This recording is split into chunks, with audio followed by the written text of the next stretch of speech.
I haven't. You can't, you don't have it saved, you know, I can you tell you you this. can get. Over the weekend. Oh, good. How are you doing? Everything good? See, this is my like found time. This is early Christmas. Not the children. Early good Christmas is agricultural. No, that's, I have Children, the former Sherman Hospital bought it from me. they wouldn't touch it. I know. I believe it. Hello, there we go. Good morning, everybody. So I'd like to call this meeting attention. Could everybody take their seats, please? Staff member, you know. Thank you to everybody for smiling faces. The lawyer out.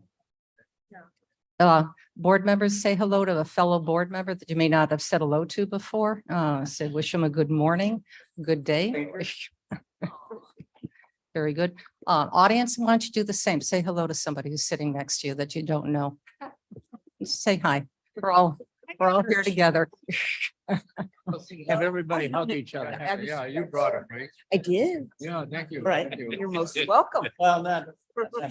We can do air hug. Okay, so we're doing well. So we have before we begin, we have a number of speakers get up. today, and we'll try to get through you all as efficiently as possible. There are a number of you, and obviously the board has got work to do, but we'll address all of this as we go through. So I just ask for your patience as we go through well, you can see, a rigorous agenda. And to get our. So with that, I'd like to call this meeting to order. It is Tuesday, September 12th, 2023. It's 10 a.m. Clerk, could you please call the roll? Ellen. Ellen present. Bates. Here. Berman. Already here. Davis. Davis here. Ford. Board here. Gums. Gums here. Iqbal. Present. Juby. Should be here. Kenyon. Here. Caius. Vice President. Leonard. Leonard here. Lewis. Who is here? Linder. Molina. Molina present. Roth. Roth here. Sanchez. Sanchez present. Silva. Silva here. Strathman. Strathman here. Surges. Tarver. Tepe. Jeppy here. Williams. Williams here. Young. Young here. Madam Chair. I am here. All righty, thank you. I believe that we have one request from Mr. Doherty to attend remotely. Do I have your authorization to allow him to attend? Yes. Yes. Absolutely. And I believe Mr. Linder will not be attending, but if he is able to sign on, I hope you will allow him as well. Mr. Sanchez also informed me that he may have to leave early. And if that's the case, he would welcome the opportunity to continue being part of the board as he's on the phone. I believe he has a business appointment. So with all of that approval with those three, I think we can continue on, and thank you very much. So Mr. Kenyon, it's your turn. And not to say, but enjoy your day. I'm good with the pledge, but the invocation. So would you like To the pledge. you do the pledge too, sir? Pledge allegiance to the flag of the United States of America and to the republic for which it stands, one nation, under God, indivisible, with liberty And justice for all. And Mr. Chaparral, could you do an invocation? I should never. I'll do it. I'm fine over. Could everybody stand? It's a lot please? for There we words. go. Yeah. Oh, I was, okay. On behalf of those and the him who we cannot understand, we ask that you confer as you did when King Solomon prayed and was offered gifts, and he said, please, Lord God, I pray for wisdom that I may judge thy people. For who shall judge thy people who are so great? And he turned down riches and he turned down long life, and he only asked for wisdom to govern his people and make the right decisions. And so in that vein, we ask today that our members of this body be endowed with the wisdom to do the right thing, regardless of whether it invokes applause or otherwise, but to do the right thing for this county, this state, and this nation. In your name we pray, amen. Madam Chair, Yes. may I please ask for a moment of silence in remembrance of our 9/11? Thank you. I was going to do that, but I appreciate that. I think that's very appropriate. Did everybody here, we'd like to just take a moment of silence in recognizing the anniversary, yesterday's anniversary of 9/11. I think many of us may have had family. I certainly did, friends who lived in New York City who were impacted by that horrific disaster. And it resonated throughout the United States. So with that, I would like to just take a moment of respect for those first responders and those harrowing people who saved many lives and gave up their own as a sacrifice for the United States and its safety.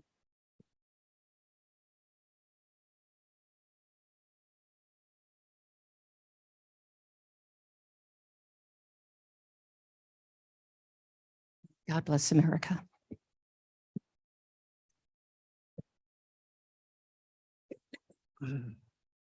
Okay, with that solemn moment, could we please have a motion and a second to approve the minutes of August 8th, 2023? Bates moves. Seconds. Okay, And Silva. are there any changes to this? Edits? Seeing none, clerk, please call the roll. Allen, Allen, I. Bates, Bates, yes. Berman, Berman, yeah. Doherty, Doherty, yes. Gavest, Gavest, yes. Ford, Ford, yes. Gums, Drums, yes. Iqbal, Ford, yes. Juby, Ruby, I. Kenyon, Yes. Caius, Nice, yes. Leonard, Leonard, yes. Lewis. Lewis, yes. Mr. Linder, did you arrive? Molina, Molina, yes. Roth, Yes. Sanchez, Sanchez, yes. Silva, Silva, yes. Strathman, Stratton, yes. Surgis, Yes. Tarver, Tarver, yes. Tepe, Deppie, yes. Williams, Williams, yes. Young. Young, yes. That Okay, passes. very good. We are now on to our public comment. And I have 4 people who have signed up to speak on agenda. I just want to go through the listing so everybody's aware, but we have many more speakers than that. We have 7 speakers who have signed up regarding zoning issues, which I believe that we will be addressing when we take that part of our agenda up, and they can have their comments. And then I have 8 people who are going to be speak off agenda. Now, those people who are speaking off agenda, you are welcome to step outside, get some fresh air, come on back, because the meeting will be taking place. Your section of the meeting will be taking place after all the agenda items are listed. So with that, and I did make one change, gentleman put himself off agenda and he's actually on agenda. So I'm going to be calling one name at a time, come up and absolutely speak. So this is 5 minutes that you will have. And at 5 minutes, if you go over, give you the opportunity to finish your last sentence. Please do not go on. Otherwise, we will turn off the microphone, just out of courtesy for the next speaker. The first one is Roxanne Schiltka. Is Roxanne here? There she is.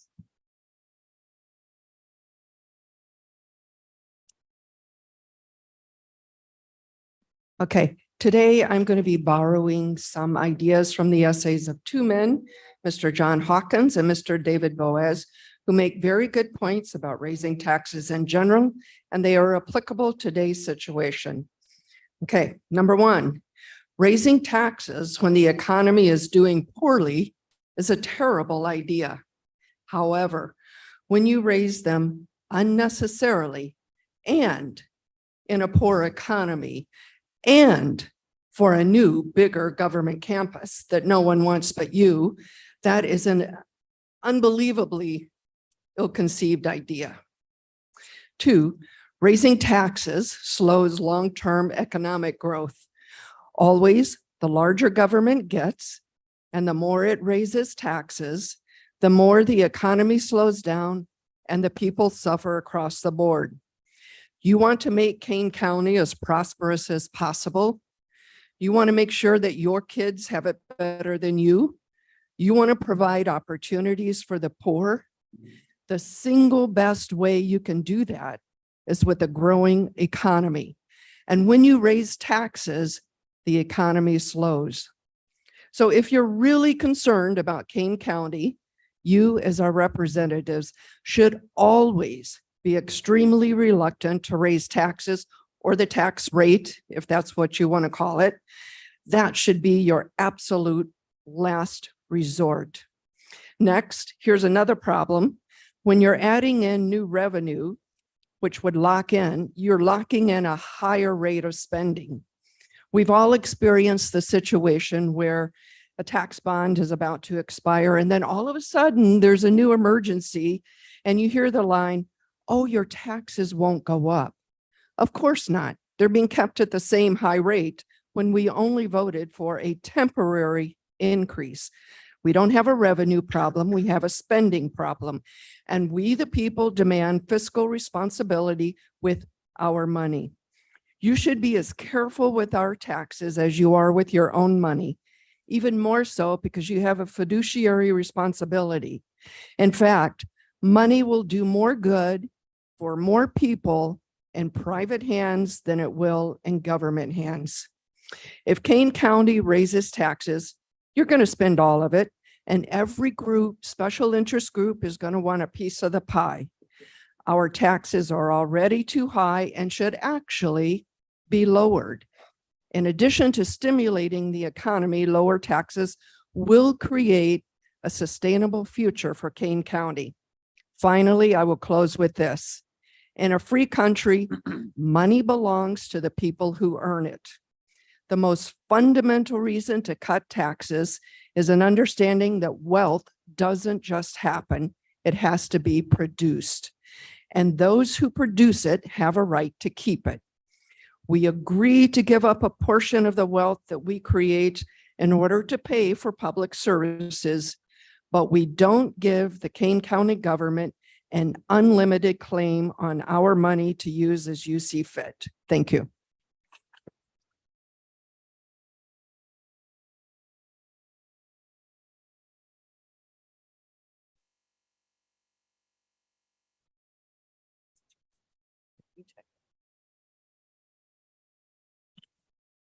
Are those treats?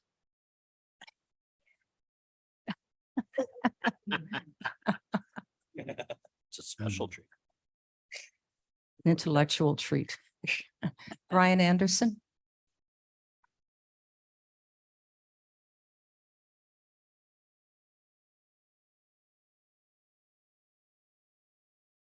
Good morning, Brian Anderson, Sugar Grove, Illinois. Madam Chair, I just want to thank you for that greeting. That was outstanding to get the audience to collaborate and turn and meet one another and greet one another. Outstanding collaboration. And I wasn't planning on saying this. I had some talking points, but I also want to thank Mr. Shepro for the prayer. And what I'm about to say, I can say out of experience, so just bear with me. This isn't going to be a theology lesson, but thankful for the prayer. Now, I just turned 62. For the first 40 years of my life, I didn't care about the Bible. I didn't care about the church. I didn't care about a prayer. So if I was sitting in this audience, it would have meant nothing to me. The last 20 years, praise be to God, I've walked with the Lord every day of every week of every month of the last 20 years. So when we pray, I actually take those traits to heart, which I was reminded that when we all read the pledge, under God, from a spiritual standpoint, means that we should be submitting. That means to be good stewards. That means the men and women that we voted into this seat that I'm speaking to right now to be good stewards with our money. Under God is very difficult when we have to submit what we want to do versus what we, the people, want to have done.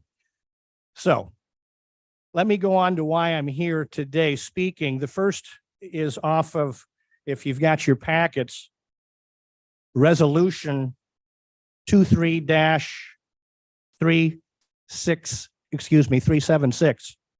The HR Recruitment Handbook, outstanding. I think that's outstanding. Why do I say that? Well, as a citizen that has recently got engaged in Kane County government, and I don't know if I plan on doing it this time or next time, but hey, what does it mean to run for the board? Is there a job description? So I went over to the election building and talked to some very knowledgeable people. Brian, I'm sorry. Got all this packet information for you, but we don't know what a job description for the board member would be. And I find that puzzling. In my 30 years of vocational life, I've been a recruiter.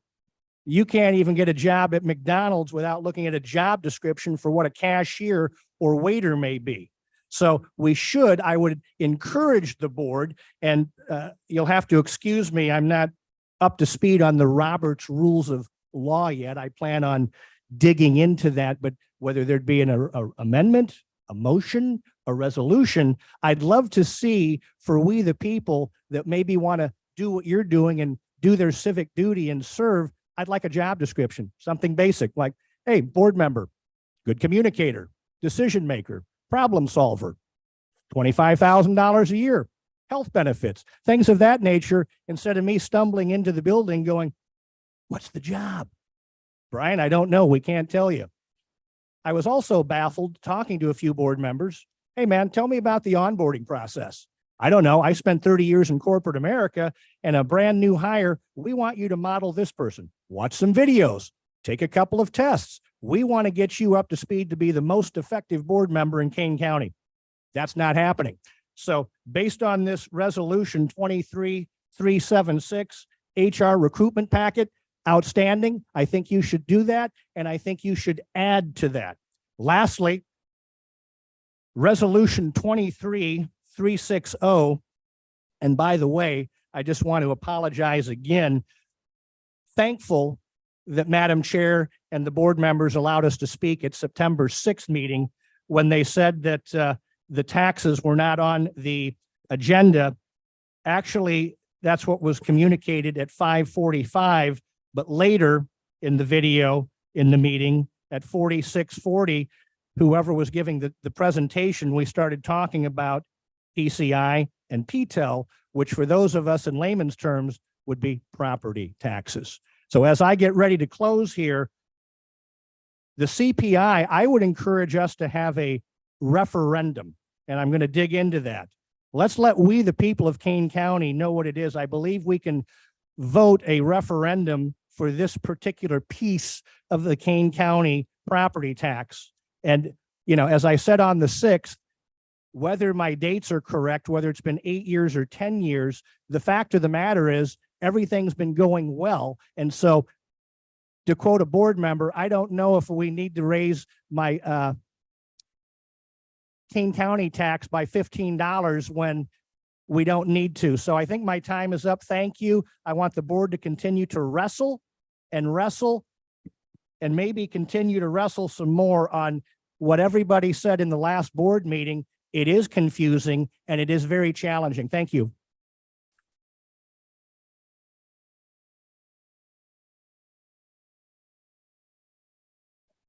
Debbie Konarowski. How did I do on the last name? Kanarowski. Konarowski. Good morning.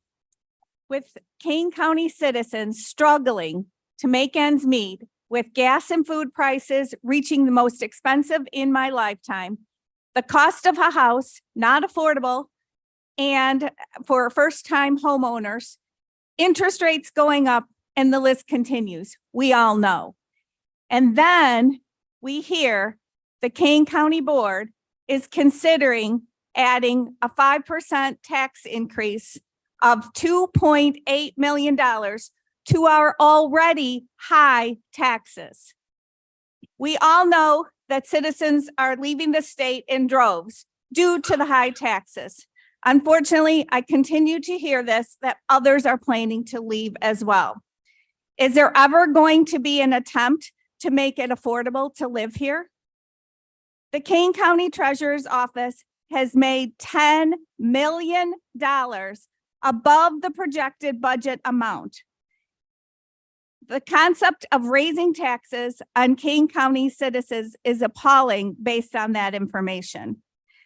To think that you have extra money and you still think that you need to add an additional 2.8 million is greedy and unfair to the hardworking citizens here in Kane. To squeeze their budget even tighter to accommodate frivolous spending. My opinion is to live within the budget, not raise the taxes and add the 10 million for unforeseen expenses. I know it is a novel thought, but why not see where the county can cut expenses instead of asking the citizens to cut their budgets? Many citizens wanted to be here today, but they had to go to work and they have taxes to pay. Luckily, my job allows me the flexibility so I can come and speak. I hope you recognize you are putting an additional burden on families in Kane County. We elected you to be good stewards of our money and to think creatively as we do with our budgets to make ends meet. I am asking each of you to vote no when asked to raise taxes for the board's upcoming budget. Thank you.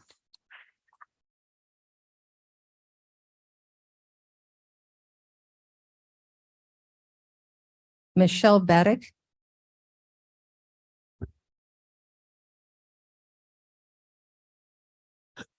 Michelle Batag, St. Charles. I just wanted to ask you, do you guys notice that people are walking around this town or this country looking different? I feel like everyone looks different. They're either discouraged or they're depressed, or some of them look angry. I noticed in the last 3 years, there's a big change in people just on the street wondering what's wrong with them. If you talk to them for a few minutes, you realize quickly what's wrong with them. They're stressed out. They're stressed out about the confidence in the government, the leadership of the country. They're stressed out about paying bills, everyday living expenses. They're stressed out about the leadership and the safety of their families and their safety of their kids. There's a lot of stress floating around.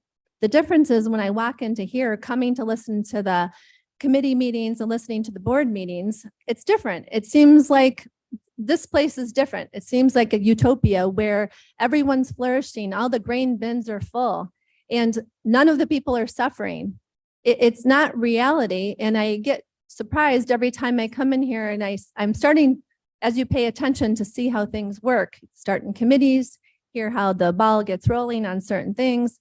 And by no time things are getting voted in. So we are paying attention, thankfully. And I think there's a huge movement to start paying attention to our local governments, because not everyone can head to DC and make a difference. So the tax increase, I know it's confusing, and I'm sure it's probably designed that way on purpose. But, it's kind of like the shell game where you present one thing and then in the end, it's only going to be raised 5%, not the 7% that the consumer price index could actually do. But I don't know, the wording, the whatever. Anyway, you have to know people are suffering. You have to know that you're representing the people. And for some reason, it seems like a lot of you don't understand that. And if it's a couple dollars here, a couple dollars there, it's no big deal. My assessed value went up. I paid $2,700 more this year in taxes. So add that to the kitty along with this increase, that increase, and it's a problem. Then I hear the potential $110 million building that we want to, or campus that we want to build, and a $750,000 plan that's already been done for future, not for now, maybe 20 years down the road, but we have identified 5 different properties that might be a great place for it in case those are still available 20 years down the road. So I just want, I'm grateful. One thing, I'm grateful that all these meetings are online. I'm grateful that we can pass it to citizens because people don't have time. And frankly, I'm a little tired of coming down here because I have to pay my tax bill and I need to work, and I'm taking time to try to learn what, the PTEL and the all this is. And it's annoying because I'm assuming everyone's doing their job and that the reason you got started here is because you wanted to serve the people. And instead we're getting 500-page tax packets for these meetings, and I'm sure all of you have read through those. It's making people very stressed out, including myself. I could go on for a long time about everything I want to talk about, but I guess the building project is a slap in the face, to be honest with you. The tax increase is a slap in the face when you're talking that credit card debt is the highest it's ever been in our nation. People aren't picking whether they're going to Europe or to Florida this year. They're picking whether they're sending the kids to school or getting an MRI. So, I mean, I hope you take into consideration people's needs and their budgets and their children, because it is a problem.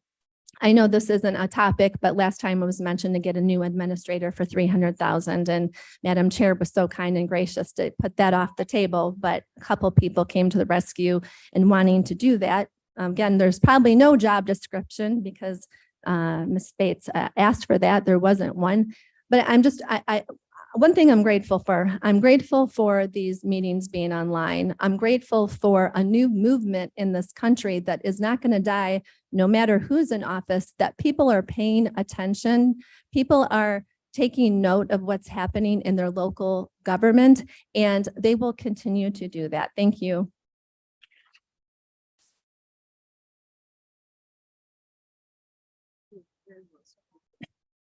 The last speaker, there we are, is Howard Miller.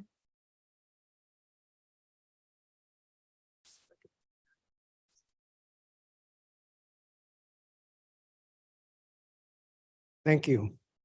My name is Howard Miller. I'm the Brady United for Gun Violence Prevention in Northern Illinois chapter.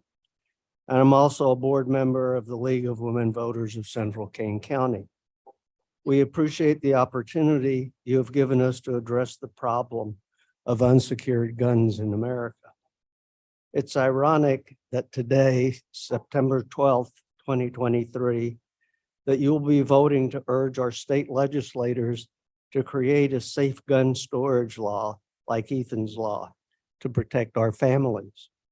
It's ironic because September is National Suicide Prevention Month, and today is Firearm Suicide Prevention Day. Because suicide attempts with a firearm result in 90% of the time, and safe storage of firearms is a crucial suicide prevention method. Storing firearms separately from ammunition has been shown to reduce the risk of firearm suicide, with some studies indicating a 61% decrease in the risk of family fire.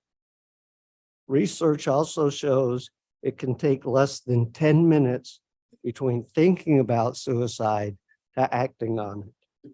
For many people, thoughts of suicide and the desire to end one's life come quickly and intensely. But these thoughts also tend to subside and reduce in intensity just as quickly. Safe storage practices increase the time it takes for a person experiencing suicidal thoughts to access a lethal item. During this critical time, the desire to die may wane. The person may be reminded of reasons to live, or someone else may be able to intervene, resulting in a life saved. Remember, it is in our hands, every one of us. When a life ends by gun violence, it's not just the hand on the gun that is responsible. It is in the hands of our leaders, voters, and communities. It's in everyone's hands to change this. The idea that safe storage of guns is not a political issue, it's a public safety issue. Therefore, we thank you for addressing this life-saving opportunity and hope you pass the proposal unanimously. Thank you for your time and care.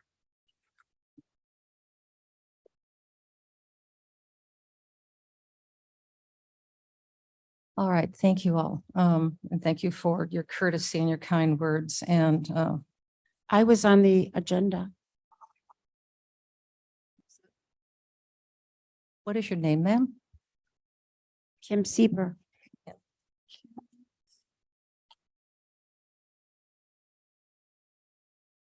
Apparently other people are saying they were on the agenda I also. heard the comment. Please sit down. I heard you. I'm not ignoring anybody. I don't see Kim on this one at all.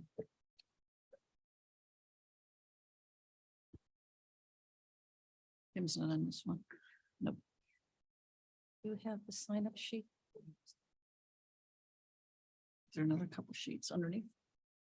And then, wait a minute, it's here. Zoning.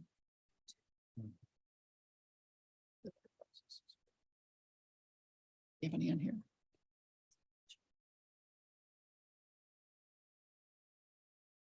Here it is. My apologies, Kim. It's right here. I have it. Please, feel free. Shirley, and then Kim, what? Again, I'm from Geneva.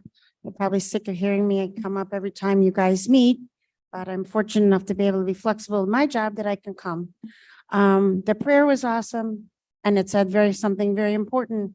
Number one, we're one nation under God and wisdom. How many of you are actually using wisdom when you vote? How many of you are actually thinking is, we all we'll have our judgment day. Is this the right decision or the thing to do? Not necessarily what's good for you personally, because when it comes to money, I mean, he's talking about suicide. The suicide rate is off the chart right now because so many people are so frustrated. They don't have the money and they say jobs are falling. I mean, I suppose everybody can get jobs at McDonald's and those kind of things, but the other, jobs where you can make enough money to support your family those are the jobs that are running out, So I just heard on the news too. I mean, when you talk about students and what we spend for schools on taxes, then City of Chicago, they spend more than any place, $27,000 a year per student. And yet they're like one of the worst districts in the entire nation.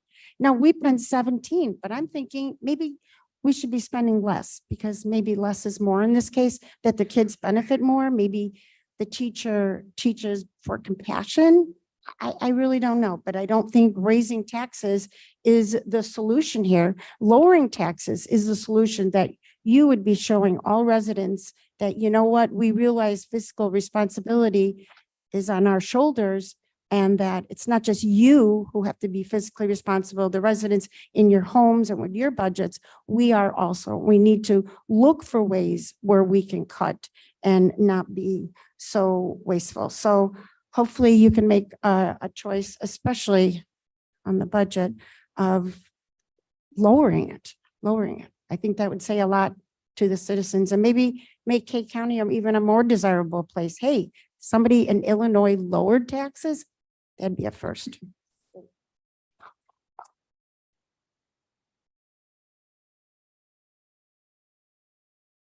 Frank Esposito.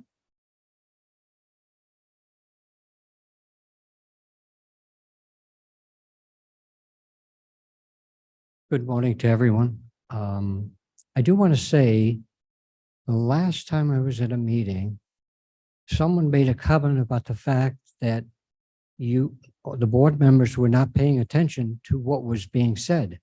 I want to thank you. I've been watching. Every one of you seems to be concentrating on the speaker. So I really, really appreciate that. At that meeting that I was at, I asked about zero-based budgeting, and I was told, just wait a few minutes. Someone was going to stand up and present a preliminary budget. The young lady did that, and in all honesty, I'm still not sure that that's a zero-based budget, or maybe a hybrid of that may be the case. Okay, but another point was brought up at that meeting, something about that 5% potential increase in the rate. And the gentleman here questioned, is it really 4%? Is it 4.5%? 5%? A gentleman on the screen was able to try to explain it. It went right over my head. And it was indicated, I believe, that someone was going to do a write-up for the board members to go into more detail as to, is it 4.5 or is it 5%, or what is it that the rate would be? So I'm hoping that a write-up was done. And what I'm asking for, is it possible to give that to the public so that we could try to understand what type of rate and what amount of rate that you're proposing to increase the taxes? So I won't go to the end. Really, that's all I have to say. I don't know who I would talk to see if I could get a copy of that write-up, but hopefully someone would talk to me later. Thank you very much.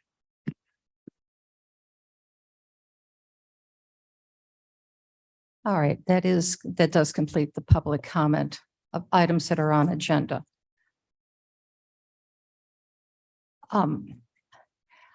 Some of the items that were listed are not listed on the agenda, so you'll be able to speak off agenda. More, okay.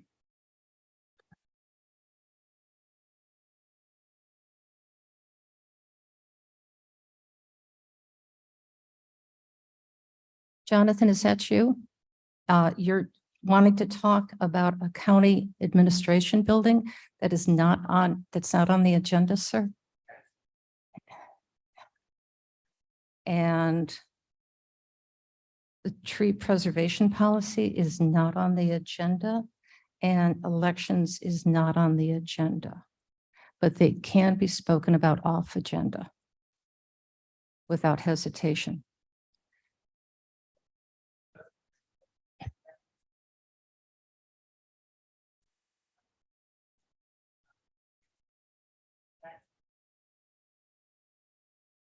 All right.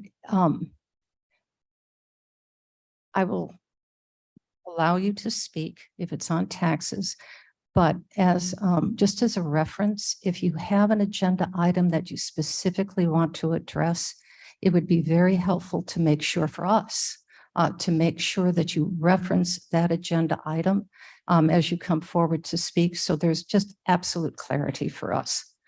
Because we want to make sure that we support your voices here. Okay, and that would be very helpful. So with that, it was Jonathan, do you want to come up first? Jonathan, please come on. Leave the best for last. Good thought. Thank you, Madam Chair. I appreciate the opportunity to speak. My name is John Gripe and I live in St. Charles, and I also very much appreciate, I love sitting out here and watching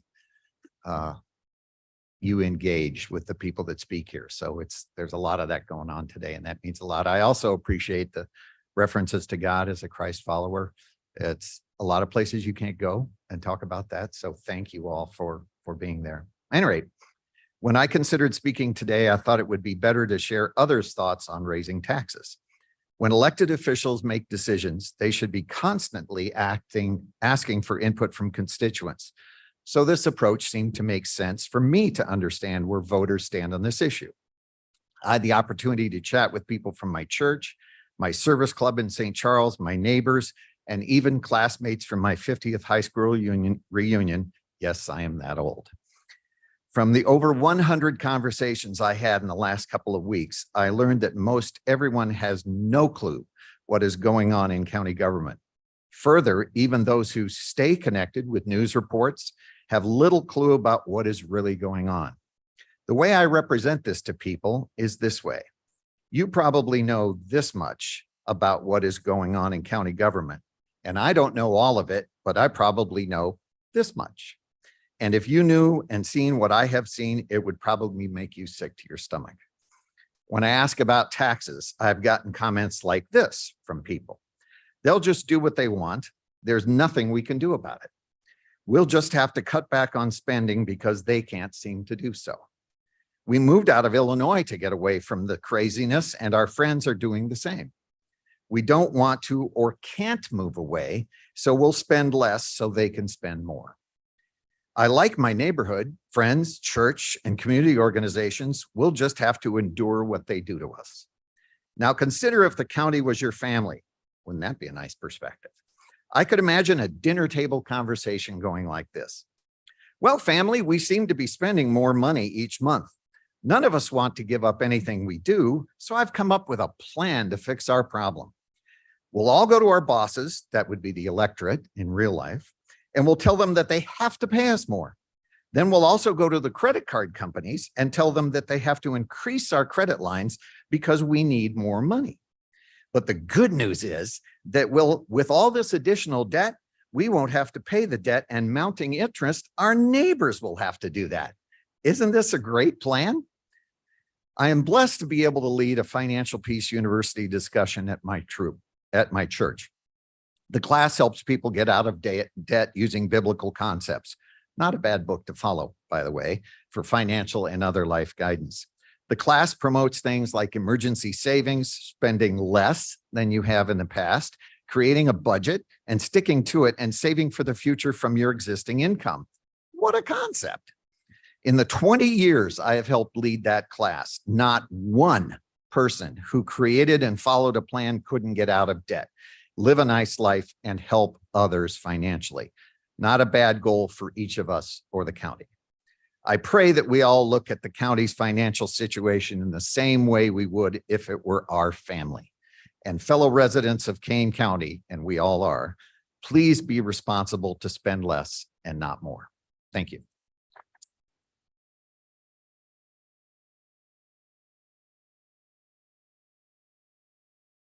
And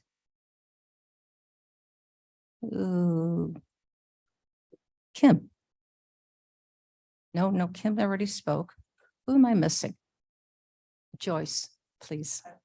Joyce Courtney. Okay, Joyce, welcome. Thank you. My name's Joyce Courtney, and I am a local real estate broker here in Kane County. I have been here working for 30 years, and I've been one of the top brokers in Kane County for the last 25. I have a team. I run a team. One of the things I wanted just to mention is with the issue of taxes and a 5% increase, it sounds like a nominal amount, but you have to take in perspective all the other costs and all the other things that are happening currently in our world. And I track my business. I've tracked my business for 25 years, and it has risen from a 20% rate to now a 41% rate of my clients. And my team and I serve, by the way, between, it depends on the year, 70 to 100 clients per year moving in or out of the state. Now, 41% of those clients on the last 3 years have been moving out of the state. Number one reason is taxes. There's many other reasons, but the number one reason is taxes. And Illinois was ranked in 2022 as the number 2 exit state out of the 51 states in the United States for people leaving because of taxes. So I just want you to consider that. And they all love it here. They love the schools, the parks, the amenities, the towns, but they can't afford it. And so it's just something to really seriously consider as you vote on this. Thank you. Thank you.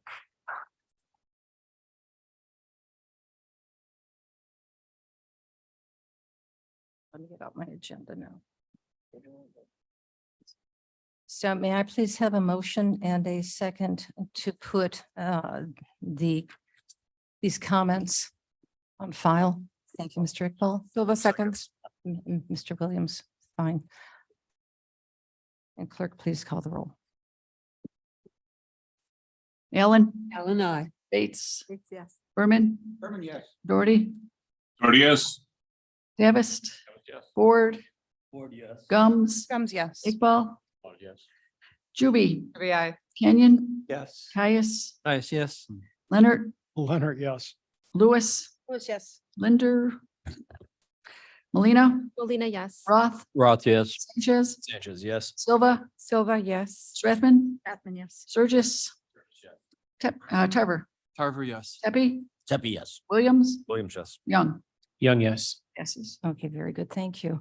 Now I have a few comments to make, and we're also going to be doing a proclamation, but I mentioned this at the executive meeting, but many of the people in the audience and board members were not here. So for those of you who heard it before, forgive me. I just would like to repeat it so that the whole board knows.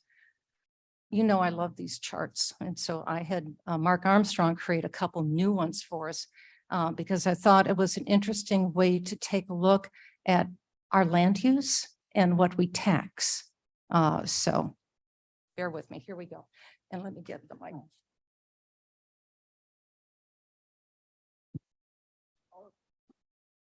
Get on? There we go. Okay, here we go. All right, so this is what I'm addressing here. And then I'll go back at the end of it to this one, and I'll move it up so that everybody can see it in the back. And can everybody see this okay?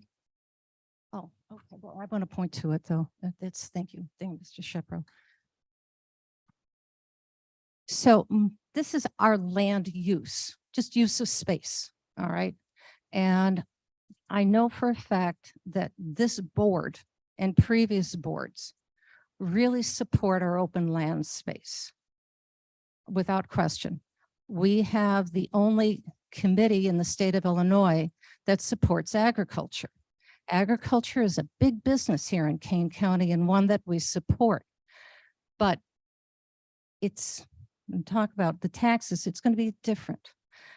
We're different from other counties, the urban counties, the ring around the Chicago market, because of our support of open land and open space and support of our farms. Really important, makes us unique and wonderful. So our farm land, our use of land in Kane County, in our area, is 54%. So it's over 50% of our land, protected land space. We have some of the finest farmland in the United States. Imagine that. And we don't want to build on it unnecessarily. So we like to protect it and to use it and for us to enjoy it.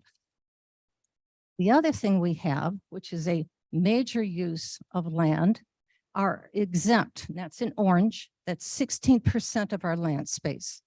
Now, any of you who have taken your child to a park or your grandchild, or like to go for walks in the woods in our forest preserve, or maybe like to go camping in the forest preserves, or you like to go to church or your school, that's the 16%. Okay, so they're exempt. They pay no taxes at all. Every time you pull something off exempt land for a social service entity or a charitable entity or a park or a forest preserve, there are no taxes on that. And we have a very robust forest preserve that likes to acquire land. And matter of fact, the people of Kane County like to give the forest preserve land. They just say, here's land. Can you take it? And they have to decide if they can support that land as they accept that gift. And this board makes that decision, and they make every effort to say, yeah, let's see if we can make it work. So residential, where we all live, primarily along the Fox River corridor, is taking up 21% of our land. Okay, so that's where the building is. That's where the woman who just spoke, Joyce, who spoke about real estate. That's her area. That's where she works. That's her paycheck right through there and where we live. Commercial, our business, and we're going to be talking about a zoning issue right now in a little while about developing a business, takes up 5% of our land space, very small. We're very small compared to DuPage County, which has a much higher commercial use, and industrial, it's up 3% of our land use. So commercial, industrial, only 8% of Kane County's land space. And we all love our open spaces, but it comes with a cost. And I'm not saying it's bad. I'm just saying it is. It's a fact. So here's the next. Totally shift in opposite use. But let's start with the smaller ones first. So our farms takes up most of our land, has 2% of our property tax levy. This is just for Kane County now, not school districts, nothing, just what we're taking in, okay, 2%. Exempt, those are your churches, park districts, forest reserves, parks, etc. They don't pay any taxes, so that's a 0. Hospital too, if they're a tax exempt hospital, no property tax or very little. Other, I don't know what that is. I don't know what land use is other that's not taxed. Industrial pays 9% of our property tax. Commercial is 13. Now we get a lot of sales tax from commercial. And that's a big part of what we take our levy, our general fund is made out of. DuPage County, because they have so much commercial land use, they have a lot of sales tax, a lot of sales tax. So their property tax is a little different. So you may look at DuPage and go, how come they can do it? Because they have used up all this land. We haven't. We've decided not to use it. So where does that leave the rest of us? The homeowners? We pay 76% of Kane County's taxes, property tax, just the property tax. So here's the next chart. Let me see if I can put this up here. So this has been up for a long time, for about a year. And it's from 21, and we just had the audit done. So I'll get this updated for us, but it's going to be pretty much the same. As you can see, of all of this, of all your taxing bodies, when you're concerned about schools, you're concerned about just taxes or Illinois taxes, we have no authority on any of that, because each one of those are separate taxing districts. We can't go to a school district and say, hey, Geneva, you got to cut that out. Or St. Charles or Elburn, you got to cut it out. We have no authority on that. What we have is 4%. So when you pay that $2,700 increase on that property tax, we got 4% of that because of your assessed value. So when you talk to us and when you address, when the board is concerned about all of this, remember that we're here at just a small amount. And if we wanted to increase how much the levy is going to change a little bit, we have to take a look at how we can address some of this open land space, and if we want to put it on the tax rolls, or if we want to find another way so it's much more equal, so we're not putting the burden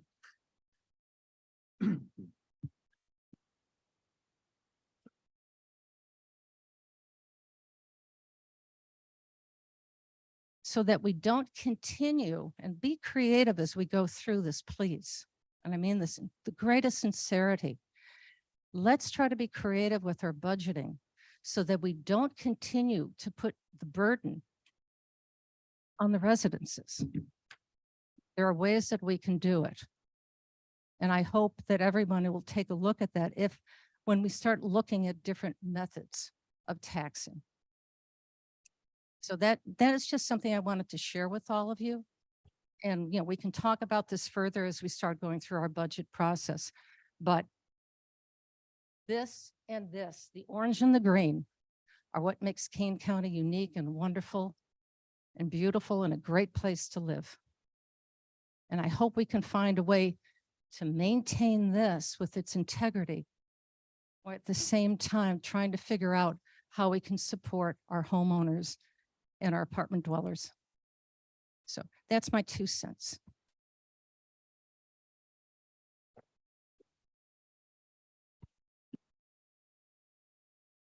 So now we have a proclamation. And Mr. Tarver, since you brought this forward, would you please do the honor in presenting it? Do you have the language? I do in front of me on the computer. Perfect. Yes. So Madam Chair, thank you very much for allowing me to bring this to the attention of the board and the county. Mr. Miller. Mr. Miller, I want to thank you for your words today too. They were an inspiration to all of us. So this proclamation recognizes September 2023 as Suicide Prevention Awareness Month in Kane County and congratulating Suicide Prevention Services America for 25 years of service in Kane County.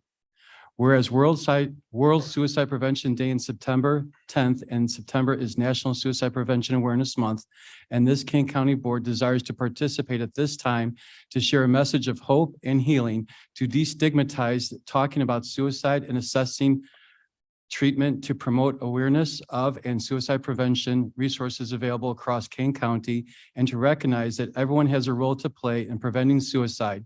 And whereas, according to the Centers for Disease Control and Prevention, suicide currently ranks as the second leading cause of death for ages 10 to 14 and 25 to 34 in the United States.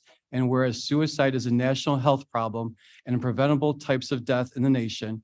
And whereas in Kane County has increased by over 10% over the past 5 years, with 216 people dying by suicide, including 173 males and 43 females, and the number of people entering the hospital after attempting suicide has increased by 97% since 2018.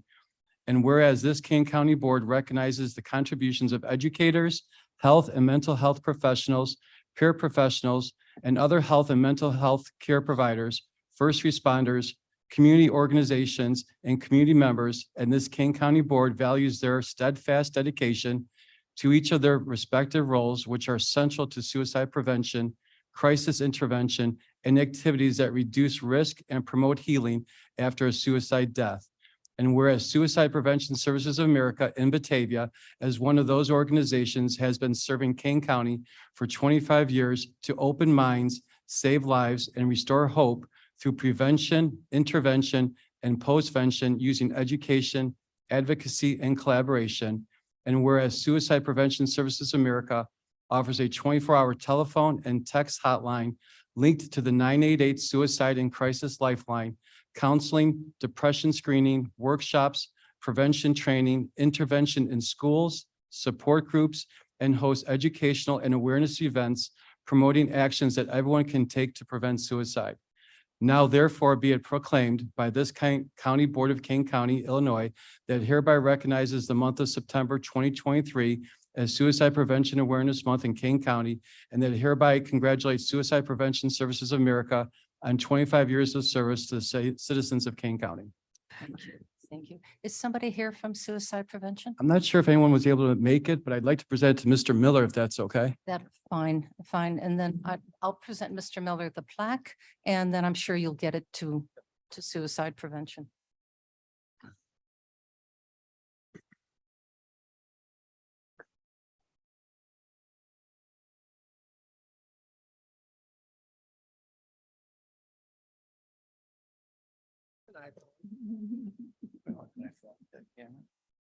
Who doesn't have an iPhone?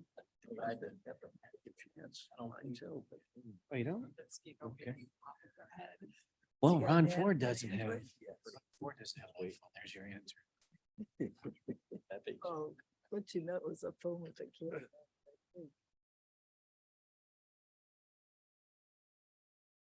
Pretty sure the Android has a camera.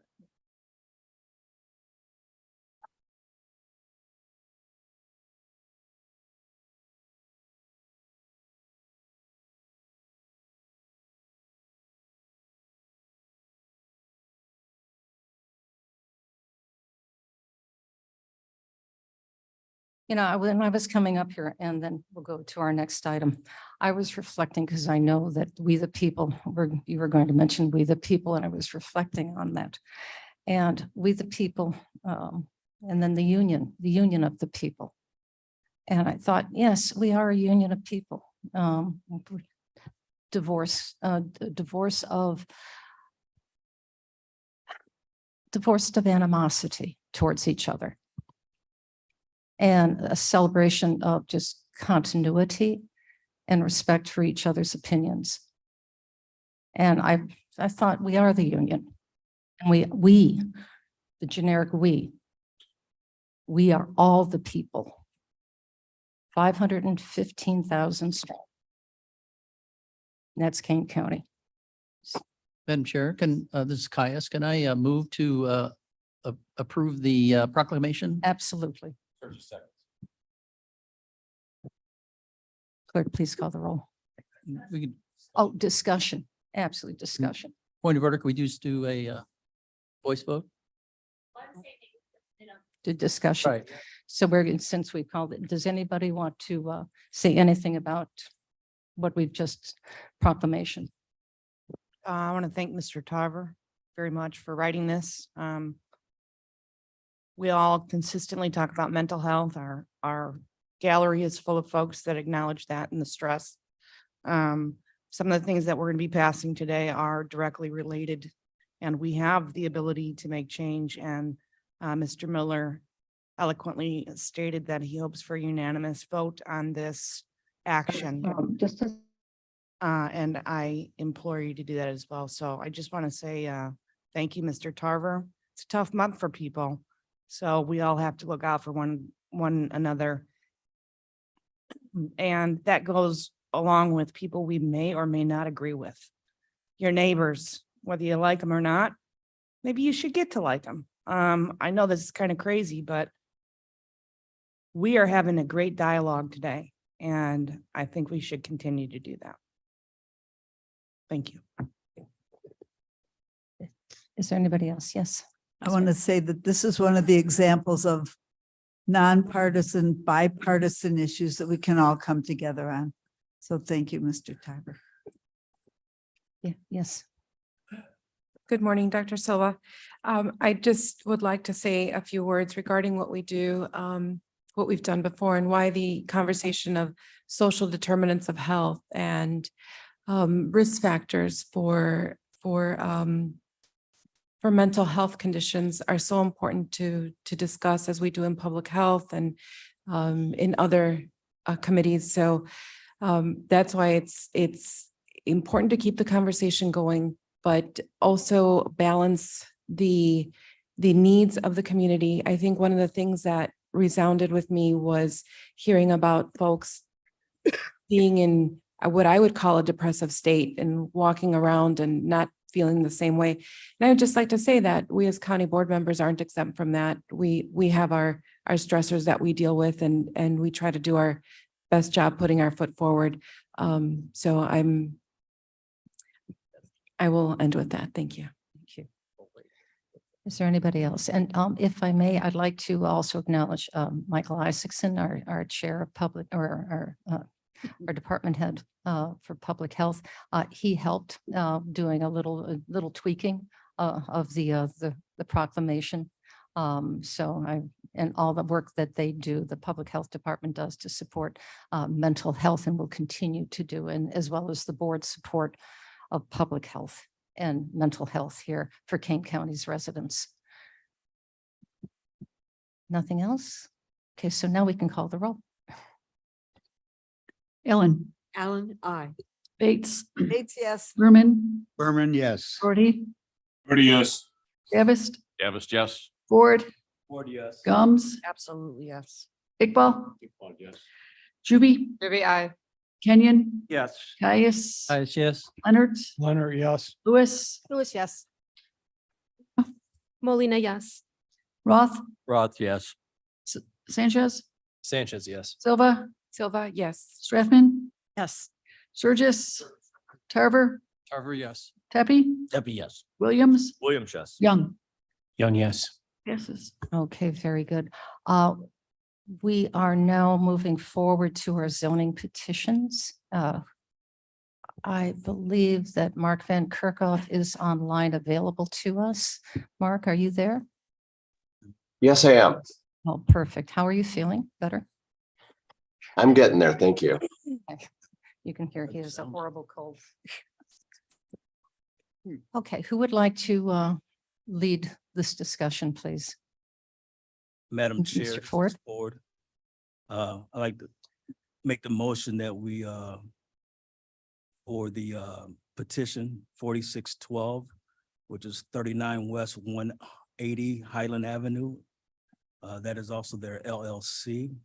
It is Sir, can you proposed, please, Mr. Ford, can you get closer to the microphone? Thank you. all right, this petition 4612. This did come through our development committee. The location is 39 West 180 Highland Avenue, which is also their LLC. This is for a special use request in the B3 district, B3 business district for warehouse, storage, and parking, as well as a request that a covenant be removed, which required the property to be rezoned from B3 business district to F district farming. When a previous business vacated the property. This was approved by the zoning board with 14 stipulations that really comes down to one of the things them required to have a civil engineering drawing done that will cover but not limited to their stormwater management requirements, and also what happens with any oil that is being spilled on the property, even indoors. Some other things will be included is the parking on gravel would not be considered appropriate. There's other stipulations which are listed in this petition.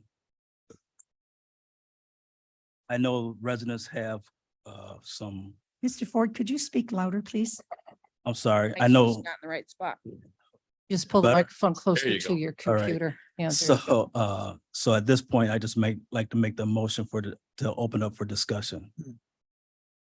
All right, we've got a number of, second, please. Thank you. Yes, Mr. Sturgis, second.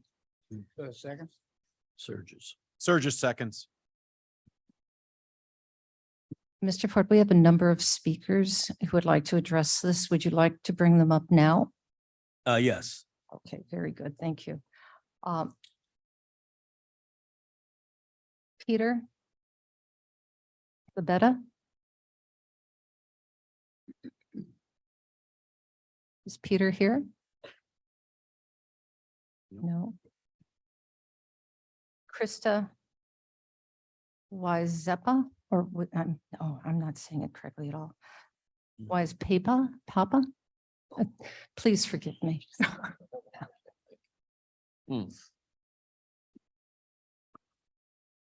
Good morning, Krista Weesey Poppy. There you go. Thank you. It's not as bad as it sounds or it looks. Presentation as well, if I could get that called up. Yes, we did give you permission to do that. Do you have it, Blair? Okay, it's coming. Oh, thank you for letting me speak today. My name is Krista Weesey Poppy, and I'm the president of the Wildwood Valley Homeowners Association. I stand before you today in opposition of petition 4612, representing the homeowners of Wildwood Valley, and stand in support with our neighbors, Wildwood West, Highland Woods, and surrounding residents. Our community does not support the expansion of the truck repair business, and we're asking you to vote no today. Next slide, please. What you see here is a representation of the business today. When I look at this, it's hard for me to clearly identify whether this is a truck repair business or a trucking and shipping company. Trucks are not getting towed in, and I don't understand why there's so many trailers attached to trucks. Regardless of what's happening, we do not want this expansion in our community. Through this process, I've come to understand that approximately 18 months ago, a petition was brought by up to this Kane County Board that would allow the existing print shop to expand and be used for a truck repair business. As a community, we were not aware of the proposed changes. As a part of the process, the petitioner did send out the required notification to the neighbors that were in the required proximity.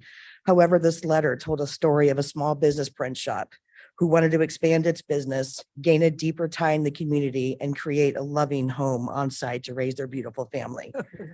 With hindsight, this was not the intention of the petitioner with this property, and the letter was very misleading to residents.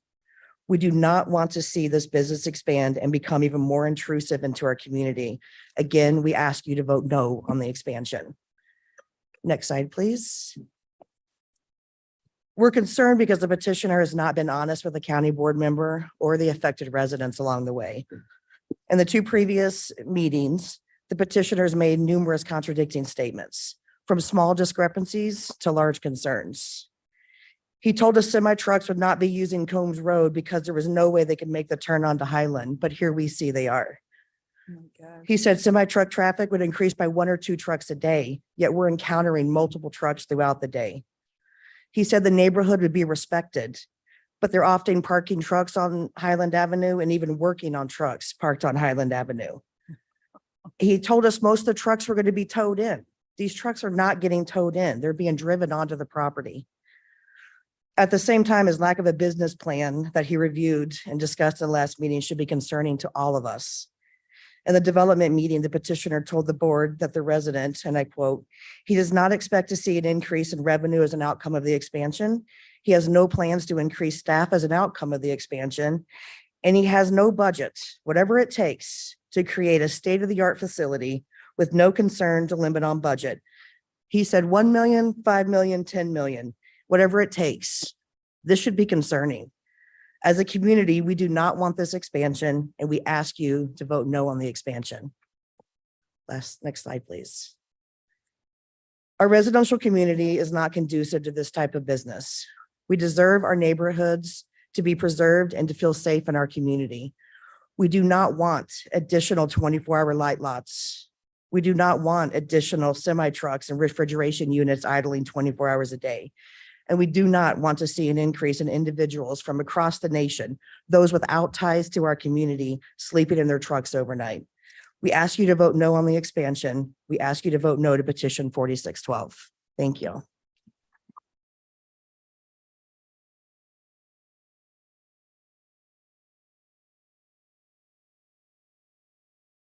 Mr. Ford, the next speaker will be Cynthia Schiff.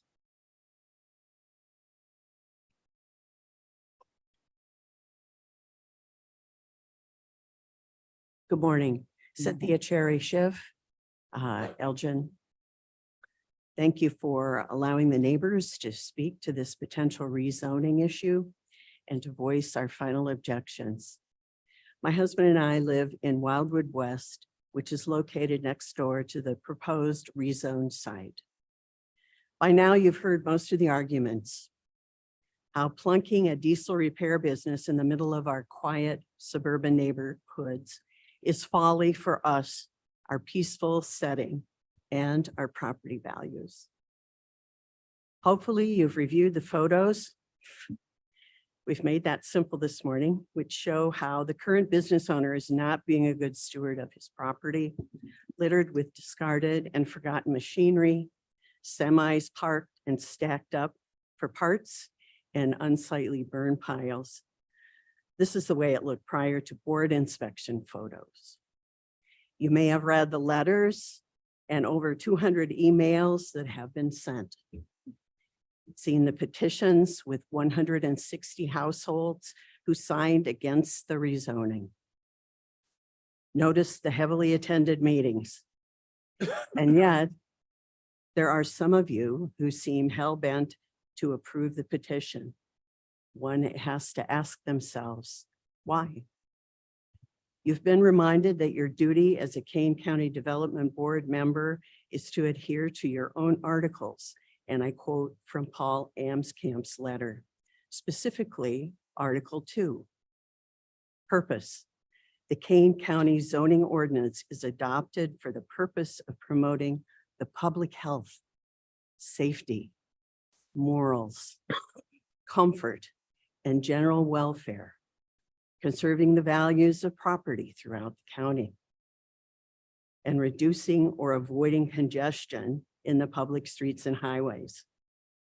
Across the board, this petition will do just the opposite. Further, passing petition 4612 would also clearly violate the Kane County 2040 plan, which highlights many issues that have been presented in this rezoning petition, specifically where the 2040 plan states zoning changes would be based on consistent use with surrounding area. This area is nearly all residential. This pretty much says it all, doesn't it? For those of you who took our calls, who came out to speak with us and review the potential problems, we thank you from the bottom of our hearts. It means you care about doing the right thing. There are some who might say, let Mr. Kubiak expand in his own backyard. To which I would reply, no.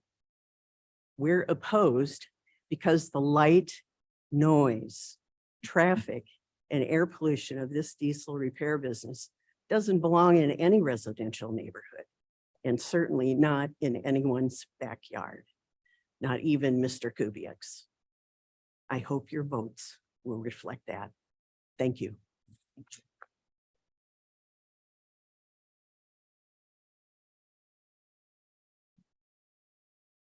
Mr. Ford, the next speaker, and I believe this is the last speaker, except for the owners of the property who I'm sure would like to speak.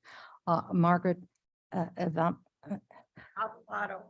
bless you. Thank you. Thank you. Good morning. My name is Margaret Avampato, and I live at 39W031 Cheyenne Court. It's adjacent to the wetlands and looks downward onto Coombs and Highland Avenue. Soon, all the leaves will be gone and everything is visible. I brought with me today all my neighbors' emails, letters, and stack of passionate pleas, if you haven't read them, and over 200 petitions, signed petitions from the residents, and emails. Their stack of passionate pleas begging the board to oppose this petition with valid, serious concerns. Most of my neighbors are at work, on vacation, or ill, and that's why more people aren't here. Please listen to the collective voice of all the community, which includes around 1,000 residents, and vote no on 4612. In 2012, the Kane County Department of Transportation opposed such a business in this area. It declared the roads unfit for semi-traffic due to the roads leading up to the property not being conducive to semi-truck continuous weight and use. The current shoulders along both roads would have to be redone to accommodate such regular use by semi-trucks, as they were not considered to be legal width to accommodate such vehicles. Families ride their bikes, scooters, and walk along these roads to Burnage Forest Preserve. These roads do not have sidewalks. Tragically, 2 teens were struck and one fatally died at this very intersection. In 2015, Kane County Transportation recommended lowering the speeds on Coombs Road. We look at it as a safety concern, Rickett said. Studies have shown the decline in the health of residents living near industrial businesses where diesel engines are idling. There is an increase in respiratory illnesses, asthma, bronchitis, birth defects, low birth weight, and miscarriages. With all the growing young families in Highlands Woods, I would think they would really be concerned with this. Noise pollution from the constant operation of the repair facility will be significant disruption to the peace and serenity of our community. Excessive noise has been linked to elevated stress levels, sleep disturbances, cognitive impairment, and mental health. Concrete would allow hazardous waste and pollutants to contaminate all of our wells. My daughter, a single mother of 2, worked as a travel nurse all through the pandemic to purchase her dream home with a nice backyard. We and my neighbors will be unable to enjoy our backyards. I pray all of you have read Paul Amscap's letter to the board. He's on vacation. He clearly states the purpose of the zoning laws, conserving the values of property throughout the county, Kane County. Please vote no, and Mr. Stanchuk can follow his dream in an industrial area where he is not killing our backyards and neighborhoods. If you vote yes today, it will be killing all of our dreams of living in a quiet, peaceful, and clean environment with healthy air and water. Thank you to all the board members who were willing to visit the area and visualize for themselves how destructive this would be to our environment. The business on the opposite side of Coombs with parked motorhomes has been there for many, many years and poses no noise or traffic issues. Whereas Highland Road is blocked by semis continually, as you saw by the slide. Thank you to David Young, our district representative, for opposing this petition. And I beg the board members to show him this respect of support. Thank you. If anybody wants to see these, I can pass them around. All these, opposition, opposition, opposition. Thank you very much.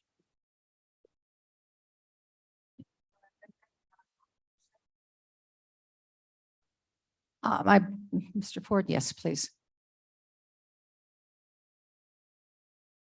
And your name, ma'am? My name is Michelle Hubicki, and I am a resident off of Coombs Road, just north of the bridge over the railroad, so very close to this. Could you please spell your last name? Yes, H-U, B as in boy, I-C-K-I. Okay, thank you. Thank you. Good morning, and I promise I will not belabor this a lot.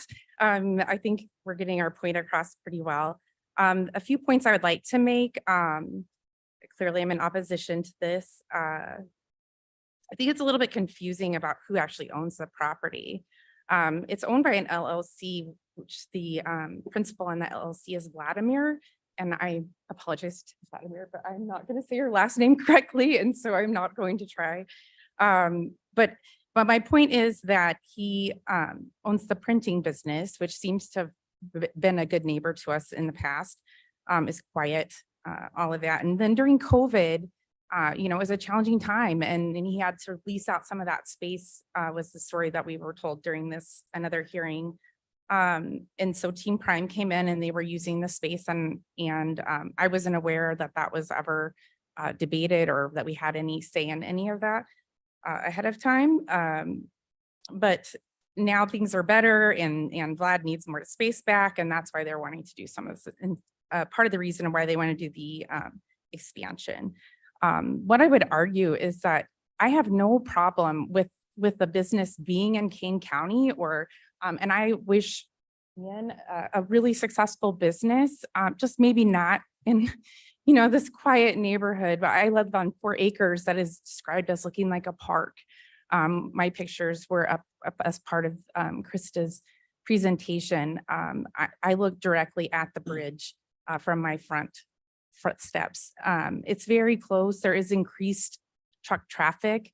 As the bridge was raised, it's very difficult for us to get out of our driveway now because I can't see past the guardrails. So we have to go very quickly. And so it is a bit of a safety concern that there is heavier vehicles now driving through there. So we try very desperately to be safe coming in and out of our driveway. But I think it's concerning to be making these sort of changes and decisions for somebody who's renting. And they aren't paying, the taxes of he's not committed and built in like the rest of us who own here. I think there's also been times that they're hard workers and they work late to try to make these things, get these trucks back out on the road. It's an important part of the business, but it's not conducive with a neighborhood. So I think when I Google search, there was a lot of places that were available in the area that could be used. They're empty now. They could be used to house this business. I think it'd be great to have the income in Kane County, but perhaps just maybe not in a nature centric area. And just the last thing I would add is that the 2040 plan, it did really support neighbors and homeowners having the character and preserving the character of their neighborhoods. And that's what we're here to do today. We would really ask you to oppose and keep these trucks and this loud business out of our backyards. Thank you very much.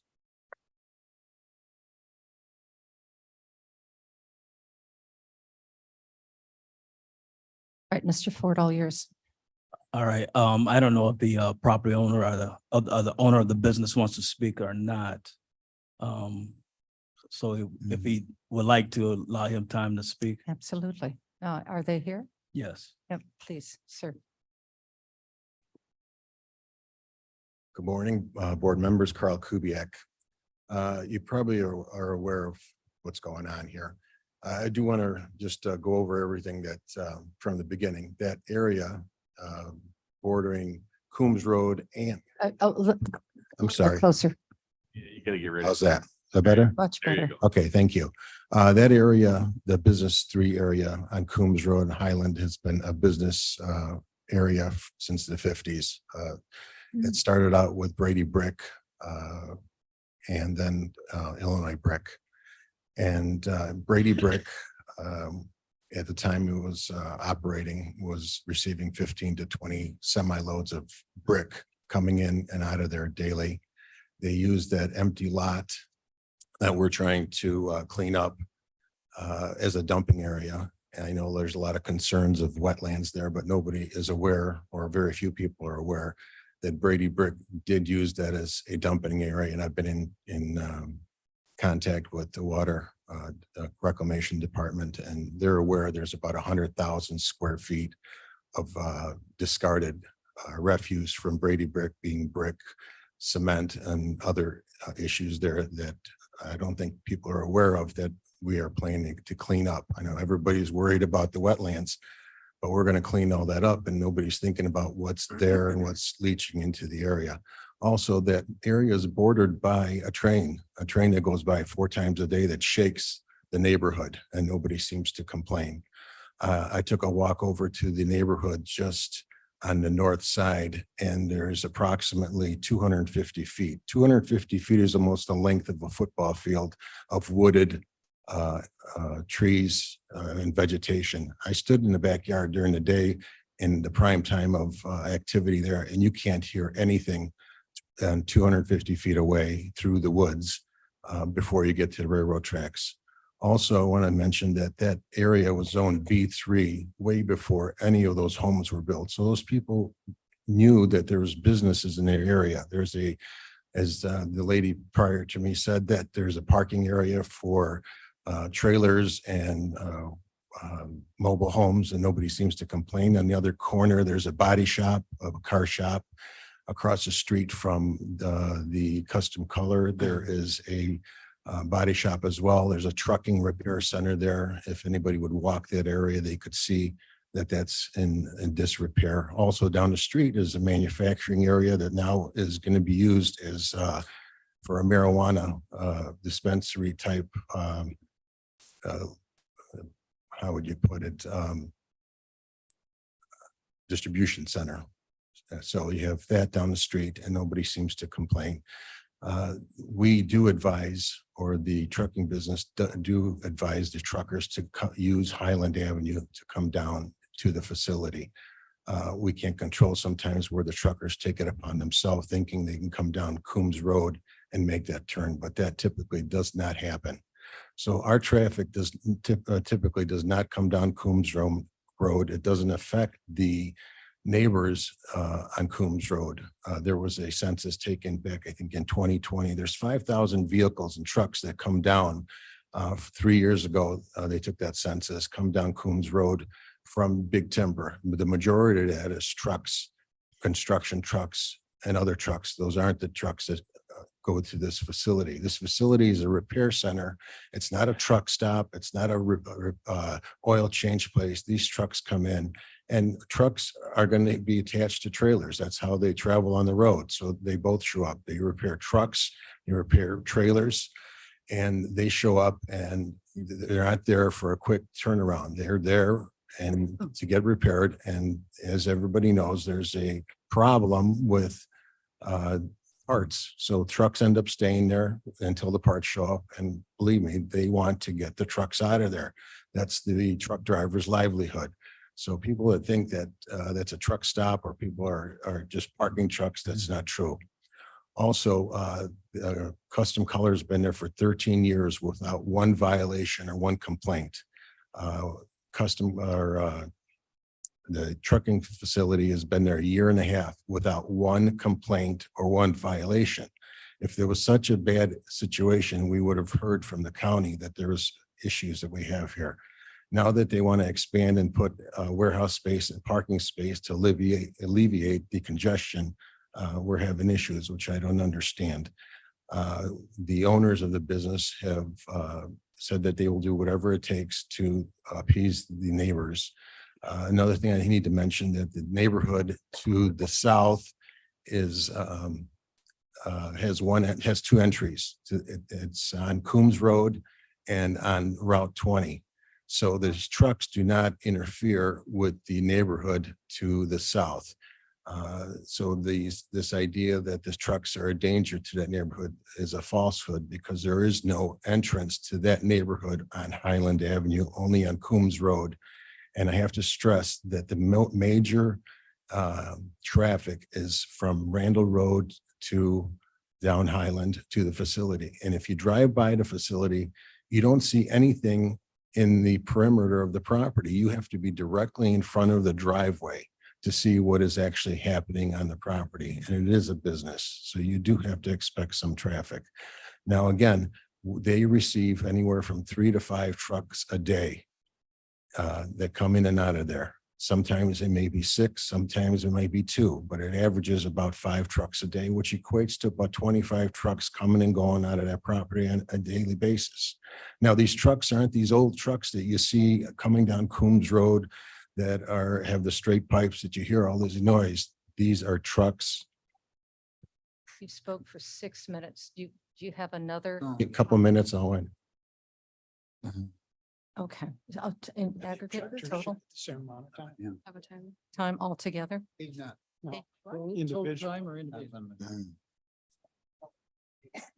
Total. Continue on. Okay. These trucks that are being serviced, the majority of them are very new, and they travel all over the country, and they have to meet stringent emissions. They travel into.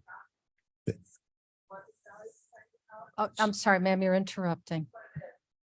Go ahead, sir. As I said, these trucks travel all over the country, and they have to be EPA certified to be even going into California, and California has the most strict emissions controls in the nation. So if that's the case, we are in Illinois, but these trucks, like I said, do travel the country. So the majority of trucks are newer. The majority of trucks are completely different than the old trucks. We're not planning on putting any lights out there, so there isn't going to be any light pollution. And we offered to put a berm and a fence along the property. We've talked to many of the residents. Mr. Stanchu is actually a resident of the area. He owns a farm up the street, which he's renovating a house to move into. So he is a neighbor. He's not somebody from the outside coming in to do work. He's actually lives in a neighborhood, or plans to live in a neighborhood, because he does own the farm down the street. I'd like to introduce Mr. Stanchu, Mr. Vlad as well, Pakinyuk, the owners, and they'd like to just answer any questions, or if you have any questions for me, I'd be more than happy to answer them.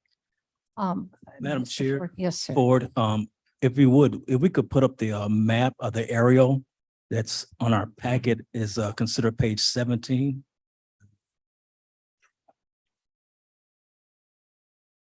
Right there. Can you zoom that, Blair? Yeah, there you go. One more. Yeah. As you can see in the property we're talking about is the vacant land. It's kind of hard to tell now, but if you go back a few years, and it shows how Brady Brick has actually disturbed that whole area on the, I would call it the eastern border of Coombs Road, that has about 100,000 square feet of pollutants on it that we are planning on cleaning up. As you could see across the street, businesses across the street on Highland Avenue, warehouses, truck facility there. And again, I mentioned the manufacturing facility down the street, the railroad train that goes across that whole area on the north side. This was all here before the tenants or the residents had moved in, and we're well aware that these businesses existed and didn't seem to care at the time.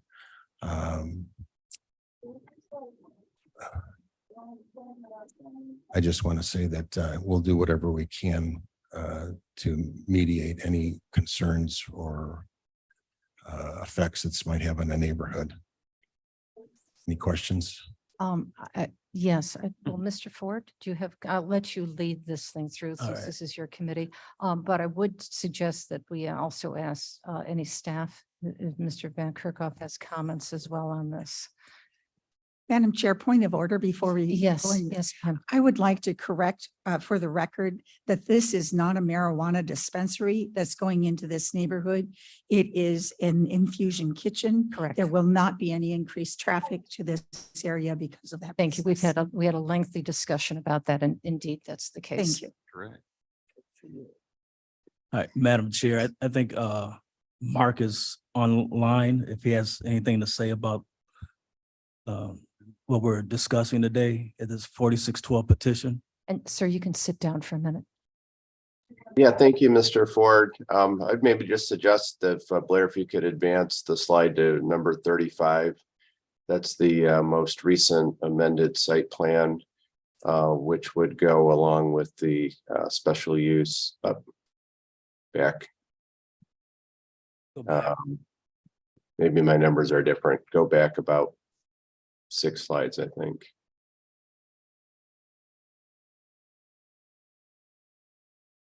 That one up, one that, yep, exactly. So for a special use, the site plan is a part of the zoning, as well as the stipulations if the county board were to adopt them with their, if this is approved. But through the process, the zoning board of appeals and development committee, the petitioner has amended their site plan to show additional screening in response to some of the community concerns. So I just wanted to make sure that you're aware of the latest site plan for the proposal, and also myself and Water Resources staff are available to answer any questions about the stipulations or the site plan. Thank you. Ms. Walnick is here in the room, if you would like her to speak. That's up to her. Jody, do you have any comments on this?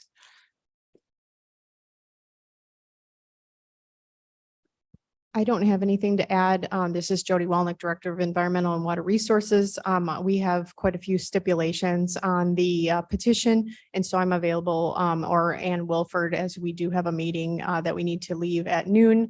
Will be switching out with me at noon if necessary to answer any questions about the stipulations that were presented by Water Resources.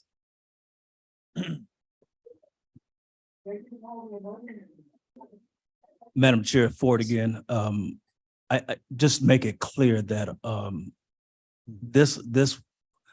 my heart goes out to the concerns of the residents. There is tracks, I believe, which is to the north. There's other commercial in the area, but the thing about that, one thing that we have thought about when we had this at development committee is that right now, as a county, we have no control of what happens there. If this passes, then there's a lot of environmental issues, concerns that gets resolved. They do have a big step to make with the environmental issues to meet. It requires a lot of design work done by civil engineering.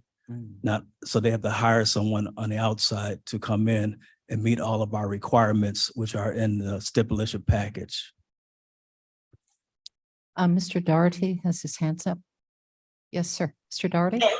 Thank you. Yeah, I just wanted to clarify that I voted for this in the committee, and I was under the impression that everything that Mr. Ford just said was a major factor, and us being able to force them to address the environmental concerns, groundwater, chemicals leaching into the water table, everything like that seemed to me like a good idea. I have since spoken with many residents, and that is not of their concern.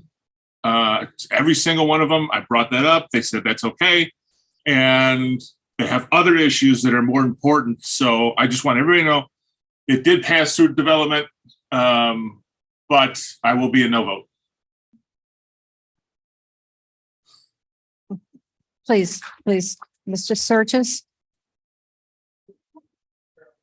I equally will be a no vote on this, but I do have 5 items on this, but I think the most important one truly is this notion of, and Ron, I apologize, I'm not part of your committee and I don't mean to bring this sideways, but this notion of if we adopt this and allow it, we are now in a regulatory role for it versus if we don't adopt it, we have no regulatory control. I don't know that I accept that.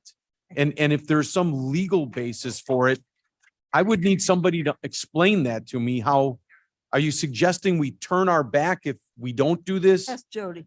Yeah, it couldn't be anybody, and this probably isn't the forum for it, but that is my singular confusion on this. That is it a manpower issue? But how do we not go in and inspect things are dripping, leaking, stuff like that? And so I couldn't ascertain as to whether that argument was like a leverage tool or that argument was legit. And that's, of my 5 things, that's one of the items that I truly don't understand that. So you have waste that was left there for approximately 50 years, from what my understanding is. And this company has suggested that they would be cleaning that up. Now, But I don't know that that's the argument. I think the argument is if they're using it now, but want to expand it. If they don't expand it, we have no right to go in and kind of make sure everything's up to snuff. It's the enforcement of a zoning ordinance. Yeah. Ms. Wallner, could you explain this to us? So we've got potential pollution on a property, hypothetically now. So we fall under an MS4 permit with the state of Illinois that we're required to respond to any spills that were to occur on the property. Specifically, there was a spill several years back by Custom Color, and we responded to that spill under our MS4 permit and made sure that that spill was contained and cleaned up properly. I think the confusion maybe is that our 2019 stormwater ordinance has additional requirements for water quality that would preemptively prevent some of these spills from getting into the wetland area.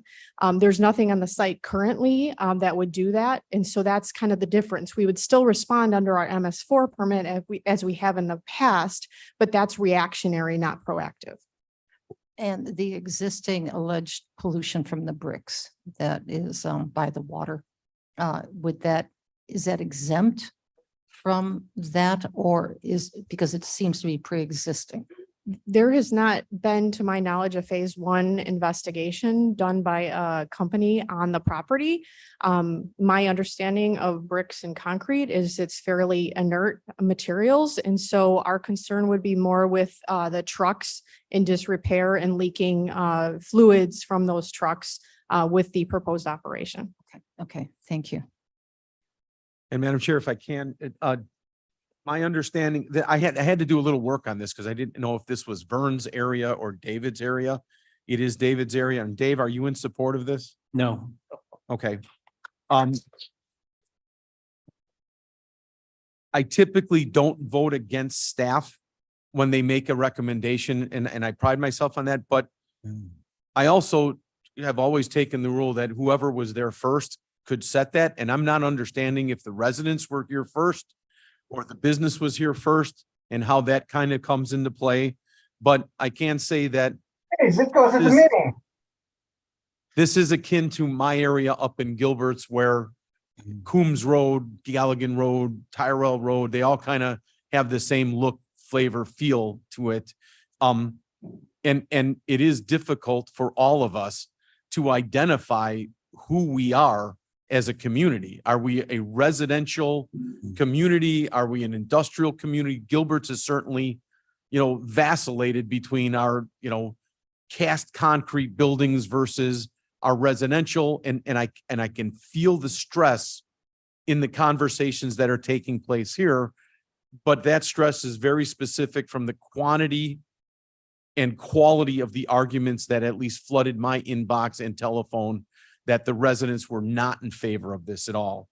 I also had some conflicting reports that came across in terms of what they want to do and how they want to do it. And one person brought to me saying, you know, we won't be doing oil changes here, only to say, but here's their 5-star review on Google for doing an oil change. And that was just brought another cosh into what was going on here. So at this time, I'm a no on this, and I just, you know. Oh, word.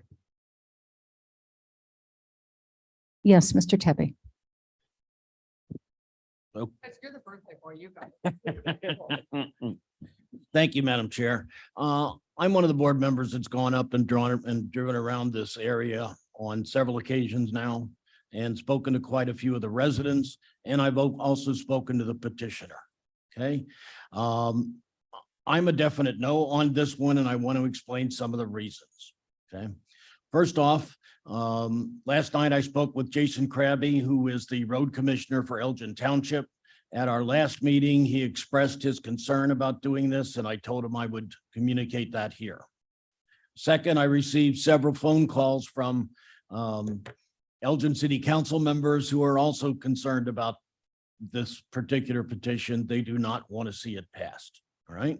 I have real concerns about water quality. Okay.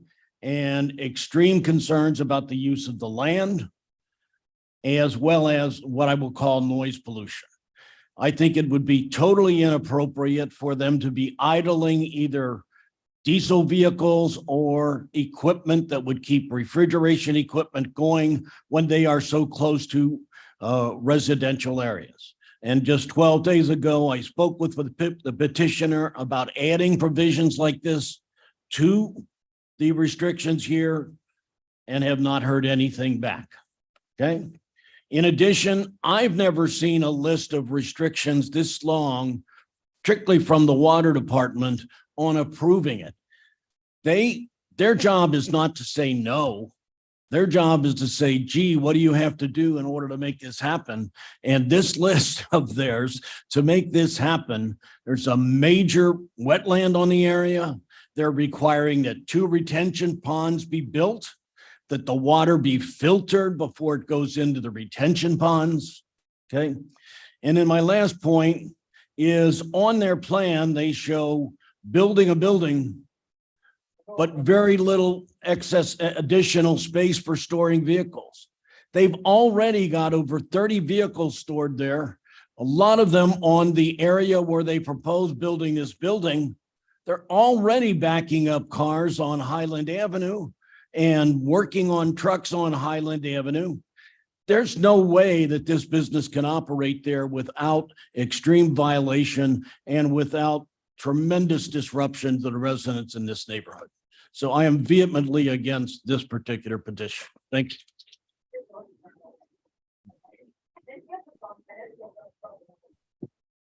I want to thank Very good, everyone Ms. who, Juby. thank Yes. you, everyone who reached out, and apparently for Jason for talking to me while he was on vacation. I didn't realize I tied up an hour of his vacation. I do have a question of the petitioner.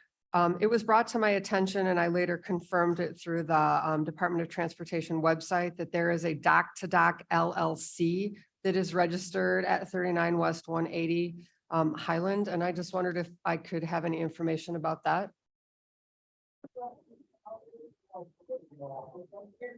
My name is Ian. Dock to Dock is one of my Oh, other sir, companies. sir, can you just get the microphone closer to you? Thank you. Okay. So Dock to Dock is one of my other companies that I have, but is currently residing in Huntley at Universe Carrier. So we have 40,000 square feet over there. We're not having anything to do with 39W180. Those are box trucks. We service them over here, but all our business is up in Huntley by Amazon. Why isn't that reflected on the Department of Transportation website then? It was just recently opened, as you Like see. how on the paperwork. recently was it switched from the Highland location to the Huntley location? We just got the warehouse over there in Huntley location. When? Probably like 10 days ago. So they're working on it. That's a new development that we have. So it's not something that, like, we're working on it. We got the space over there, releasing the space from Universe Carriers. So we have 40,000 square foot over there. And they have, like, everything we do with our trucks, we do them over there. Like, we have employees over there on the site.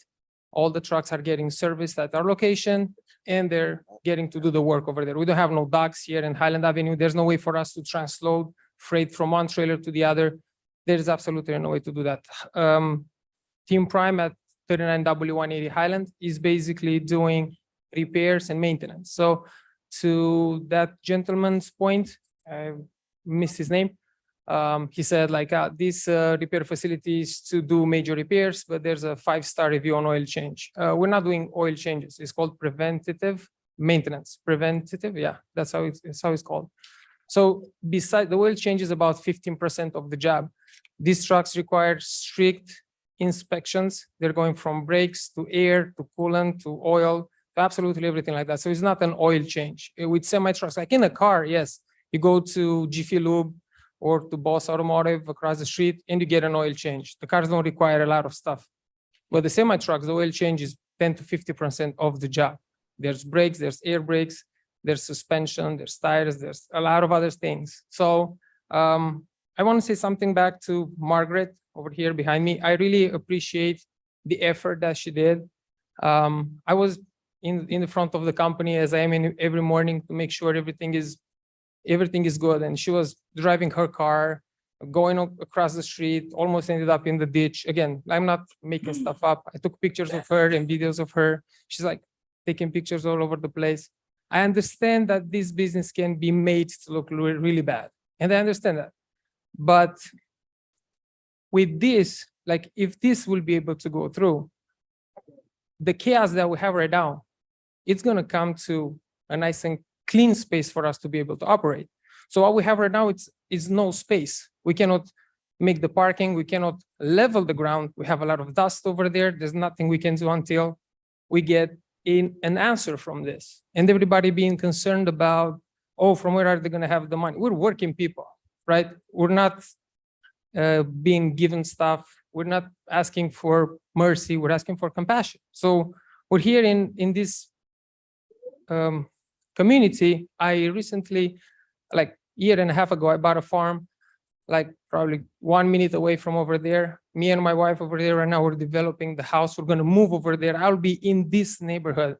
So I understand some of the concerns that the residents are making, but it's not about us. You know, there's a business across the street from us. They're constantly parking their equipment. They're using hot shots with the 35-foot trailers with the cars stacked on top of each other. They're constantly parking on our end towards the building and towards the Coombs Road. Of course, I took pictures of them, but I'm not going to be that neighbor to, you know, plant dirt against people around me, right? So I could made a really nice, we have technology, like we all know technology better than everybody else with all these trucks. And I could have made a really nice presentation with people speeding down the Highland Avenue. I'm going to get the mail across the street, and there's a Pontiac that lives a few houses behind. It's probably doing 80 miles an hour. And I have another one of my neighbors, you know, complaining about speeding, stuff like that. It's not just us over there. Like, I hear all this noise about us. We're big, yes. We understand that. These trucks are big and they're very like easy to be spotted. They're white. Most of them are white, but they're made white for a reason. Like all the trailers, they're made white to be seen. They're big, but we're not the guys that were making the noise. We're not the guys that were creating congestion, right? The truck comes in and truck goes out. They're going on Highland, on Coombs, down to US 20. So I'm not defending anything. I'm just stating out the facts. I'm there every morning. And I saw Margaret countless times. Like she's like sitting over there in the car across the street from our neighbors. I have pictures and videos of her. Again, I don't want to, but I have to state the reality, right? So she's sitting over there speaking with the employees across the street from us, and she's waiting for the truck to come in, and then she snaps a picture. I can do that. Madam Chair, point of order. This is not addressing the questions that were asked. Okay, so yes, Ms. Julie. I just want to Excuse me, finish this, sir. you know, since I had the opportunity. I Julie? just want a follow-up question, because I heard you say that you were not doing oil changes when Mr. Surges had said there is someone who gave you 5 stars for oil changes. So is Mariana Terralonga not telling, is she not accurate when she said you guys do a great oil change? We are doing preventive maintenance. The oil change is 10% of the job. We are not doing But you just do oil do change. oil changes. Yes, it's 10% well, of the job. That was the question. Thank you. But you could read the review and there's a lot of other pictures over there. It's not just oil change. Her engine was stripped apart. So it's not, I'm gonna look Here, over it. sir. Any other questions? Thank you. Your passion, we understand. Mr. Ford, would you like him to continue or? I actually want to hear from more of the board members. Okay, thank you. Okay, Thank you, thank you. sir. Yes, Ms. Strathman. Strathman here. I understand this young man's dilemma. It sounds to me like the property over by Amazon in Huntley is a much better location for him to go forward with this endeavor. Please. So I'm one of the people who have been talking to a lot of the residents. I'm really familiar with this area, although it is not in my district. And when the petitioner said that most of the traffic goes from Randall Road on Highland to the location, that is also not a good use of that property, of that area. Those are nice. It's a nice residential area. It is also, there's not much shoulder on that road. And I do not think that that is a reason to say yes to that area, that it only goes from Randall on Highland. That's not a good area either. This is a rural area that has, I think the traffic studies that were cited in the development committee are really outdated. Anyone who travels this area, and I'm one who I'm on this multiple times a week, it's very much busy, and it is not conducive to this business. I am a firm, solid no on this petition.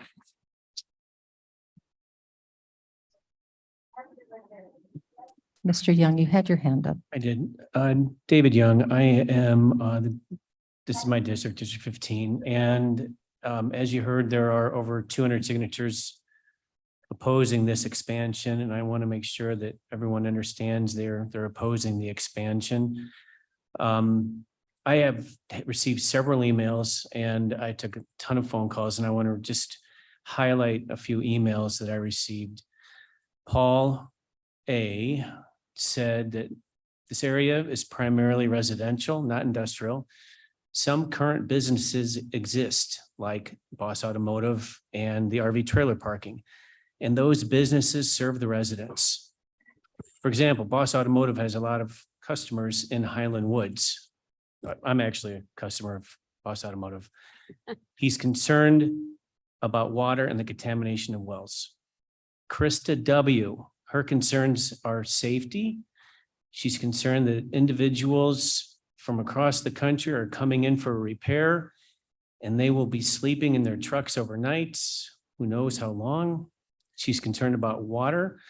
Outside of Highland Woods, we are all on well and septic. The health and water table is important to us for our health and the future resale of our homes. Light pollution. Lot lights will be left on overnight while they are required to install dark lights, which means the lights have a cover to direct the light downward. It is still a lit up area in a residential area. Noise pollution. Idling semi-trucks overnight, as those sleeping in their trucks and refrigeration trucks will be on and idling overnight. Traffic. Increased semi-truck traffic on Highland and Coombs in an already congested area due to growth in homes in the area. Ann R. She's concerned, Ann R.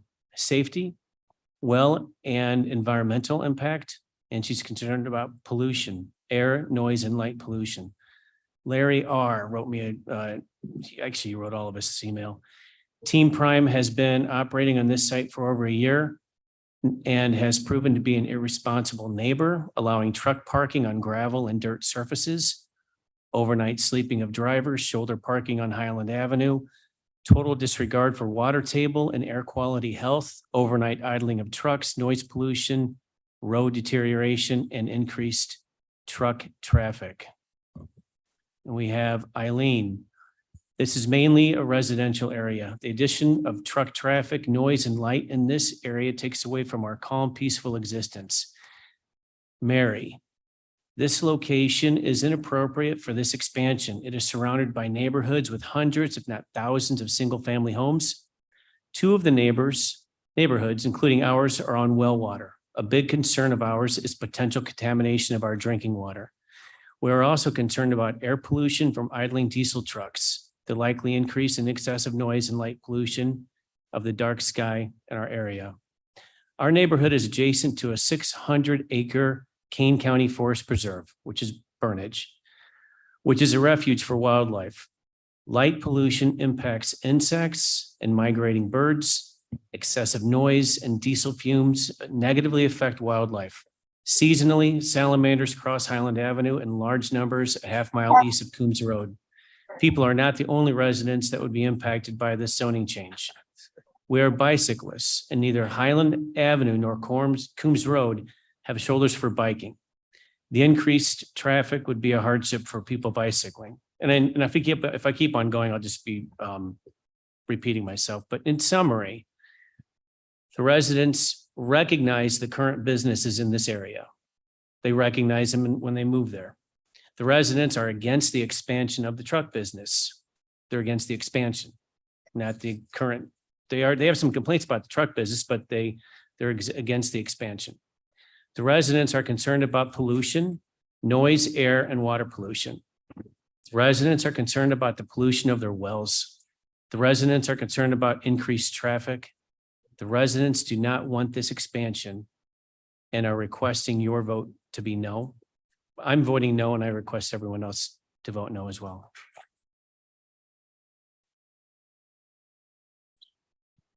Ms. Gums will be speaking next. Call the question. Is it? Yeah, what, Mr. Yes, sir. Are you ready to call the question? No, you're not. You'd like to yes, please, Mr. Caius, please. But I want to make two. Oh, well, yeah, we have a Yes, to question. recognize it, but she didn't recognize it. Yeah, no, I did recognize her. So Just, this is Caius. hold Mr. Caius, so please make sure that we're following proper protocol. Second, is there a second to call the question, or would you like to continue the discussion? Yeah, Doherty second. Doherty seconds. Oh, no. All right, so we have a motion and a second. Clerk, please. 2/3 vote to end this discussion. So clerk, please call the roll.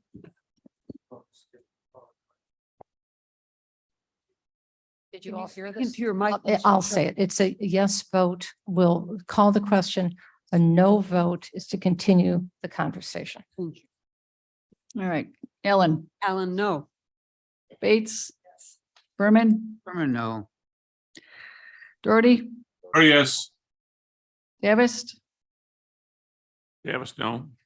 All right. Ford. Ford, no. Gums. Gums, yes. Iqbal. Iqbal, no. Juby. no. Kenyon. No. But what do you want to Caius. discuss it? Just let me understand. No. Caius is a no, okay. No. What else is there to see? Leonard. Leonard, yes. Lewis. Lewis, yes. Linda is not here. Melina. Lena, no. Roth. Roth, yes. Sanchez. Sanchez, no. Silva. Silva, no. Strathman. Point of clarity, please. A no is to, Continue discussing. Continued discussion. I will vote no. Surges. Yes. Tarver. Yes. Tepe. Seppi, no.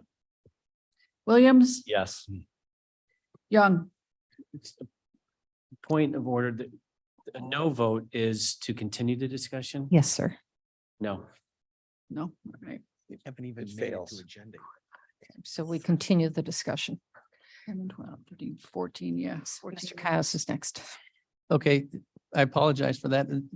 Two quick points, and I think to Mr. Surge's point is that we will, up until about a year, under a year ago, we had not had a code enforcement violation team for Kane County. So to say that they haven't gotten any complaints for the last 13 years may be true, because we really didn't have a way, I think, as a county to follow up on some things that would have been logically taken to a control measure at that point. The second is in the maps, on one of the maps, it shows a green area. Can you pull that up, Blair? I'm sorry, I don't know which page number. We did it in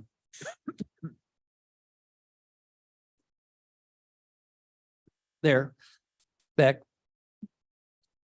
one slide. There you go. That green area was designated at that time as an area that was critical for, although I think this is the B3, it's also was a resource, as Mr. Mark Van Kerkhoff could probably verify, as very important to groundwater and drainage in the It's a area. recharging. For recharging. So those are 2 points. Go, Oh, we have the I'm sorry. 2040 slide, Blair, Okay. please. That was a, There we go. yeah, well, there you go. In the blue, that's really important to recharge, which I don't think is, which we have to consider how important a potential pollution problem in that area would be. So there's precedent for not doing it. Better one than that. Which one did you? I think this does the point. Yeah. That Satisfies the shows the discussion. point, I think. So there was just 2 quick points. Okay, thank you. Ms. Combs again. Since we're still talking, I did have a question. Might as well ask it. And If we're expanding here, and I guess this is to you, sir, how many more employees will you have? The first phase of this expansion is merely to put things in place. Like, I don't want to have this dust, gravel, everything going around over there. I want to have the parking spot where I can have designated parking spot for all them trucks and trailers and the staging area, how we call it. I just want to make sure we are organized, because as of right now, we can't be. Like, as of right now, we're like parked wherever we can. We don't have like a line or a spot or anything like that. It's gravel. It's like we're in medieval times. And I want to have the other building to be able to move the work that is waiting on the outside to move it on the inside. So this expansion is not going to double the size of the business. The first thing that I'm concerned about and I want to do is to make sure I have order. I hate to have every day at least 2-3 hours spent of my time rearranging and parking equipment in a manner where nothing is going to get blocked from the road. That is this expansion is basically to be able to organize everything in there, to keep everything in check, to keep everything nice and clean, because now we cannot. Now we're functioning as we are, how we can. We cannot add the layer of gravel over there on the top. We cannot pour concrete. We cannot draw lines. We just cannot. We have like the space that we have with the trucks inside that they're sitting there for a long time because the repairs that we're doing over there. So we don't have like a fast flux of traffic where we can get the truck in 2 hours, goes out. Then I would not need the parking for it. Okay, sir. So And this just to expansion is interrupt for you that. really quick, Yes. just to follow up, what is the turnaround time for these maintenance? Like, we have repairs that they're going for 2 days to 3 months. I have 4 pieces of equipment as of right now. They're sitting there since February. So this is really unpredictable with all the supply chain that is happening right now in the country. I have trucks from Truck Country dealership. They're sending the trucks to us because we have the expertise and the knowledge to repair them. And Truck Country is a major dealership. Everything can be verified. So I'm not talking about like this expansion is going to allow me to be able to focus more on the work and the other businesses that we have and have order, clean, nice, straight, in line with the place to park. Because as of right now, the customer comes in. That's why sometimes they're parking on the side of the road. They don't know where to go in. So I have new customers coming from all over the places. We don't have a sign. We don't have a light. We don't have a concrete. We don't have basic things that we need to do. So this expansion is gonna give us that little land that is going on the side on the other property that we're gonna clean and develop and make it work, to be able to be clean and not have all those pictures with all those trucks parking everywhere. They're really hard to maneuver. They're big pieces of equipment. So this expansion is going to bring order and nice and clean. Everything that is happening right now. Thank you, sir. And I want to make 2 more points whenever Just time. one time more allows. point, please. Okay, so to speak to the oil change, because I was asked about the oil change, but that was pulled out of context. So I'm going to read the review. It's going to be really quick. The customer said, best people and best shop. They go above and beyond helping their customers, combining their hard work, superior expertise, and professional attitude with a great and fun environment. For me, it's always a pleasure to come here, even if it's for a simple oil change, right? Even if, in English, sounds a little bit different. Thank you, Ian, Costa, Dima, Ivan, Tony, for all this kind of stuff. And the lady had the cylinder head replaced. So it's not an oil change, right? These are public stuff. Everybody can see. But I was held to these oil changes or no, when we did not do an oil change on her truck. Okay, Thank thank you. you. Thank you very Oh, much. and another one with the, Sir, okay, I'll wait for it. thank you. We know you have a great I'm just passion, responding. have you a know, great because- passion for your business, and that's Yeah, understandable. Yes, ma'am. Thank you. So I love thriving business in King County. I think that's wonderful. I do have a couple of concerns though. One being the fact that the vehicles that are being driven in, you might not have control over because your customers are from a large area or from all over. So I'm sensitive to that because in my district, we have a lot of issues with folks not knowing where they should go or shouldn't go, and sometimes not always obeying the signs. So I do get calls at all hours, and we do have a hard time enforcing that. So that's an issue for me. And of course, it all boils down to safety. We want to make sure that residents in the area are free to enjoy their beautiful region. I did visit, and I can definitely understand the homeowners' concerns. So unfortunately, at this time, I'm going to have to be a no. Mr. Ford, have we had enough discussion? I think this, Oh, Mr. Kenyon. I think, I and don't I'll- often do this. No, I that's true. don't want to, but I voted no in committee. I'm going to vote no now. It's 3 words, quality of life. Expanding that will not help their quality of life. To Huntley. Okay. I thought we were gonna. Madam Chair, if we could have decorum Okay. here, sorry. decorum for our. Please, thank you, everybody. And I'm sorry, I was distracted with a note. So Mr. I Kenyon, think Debbie thank wanted you. to speak, and then I think we should call the vote. Was one more speaker? We, looks like we have final 2. Okay. That'll be it. Please, ladies first at this point. Claire, can you pull up slide 28 of our packet?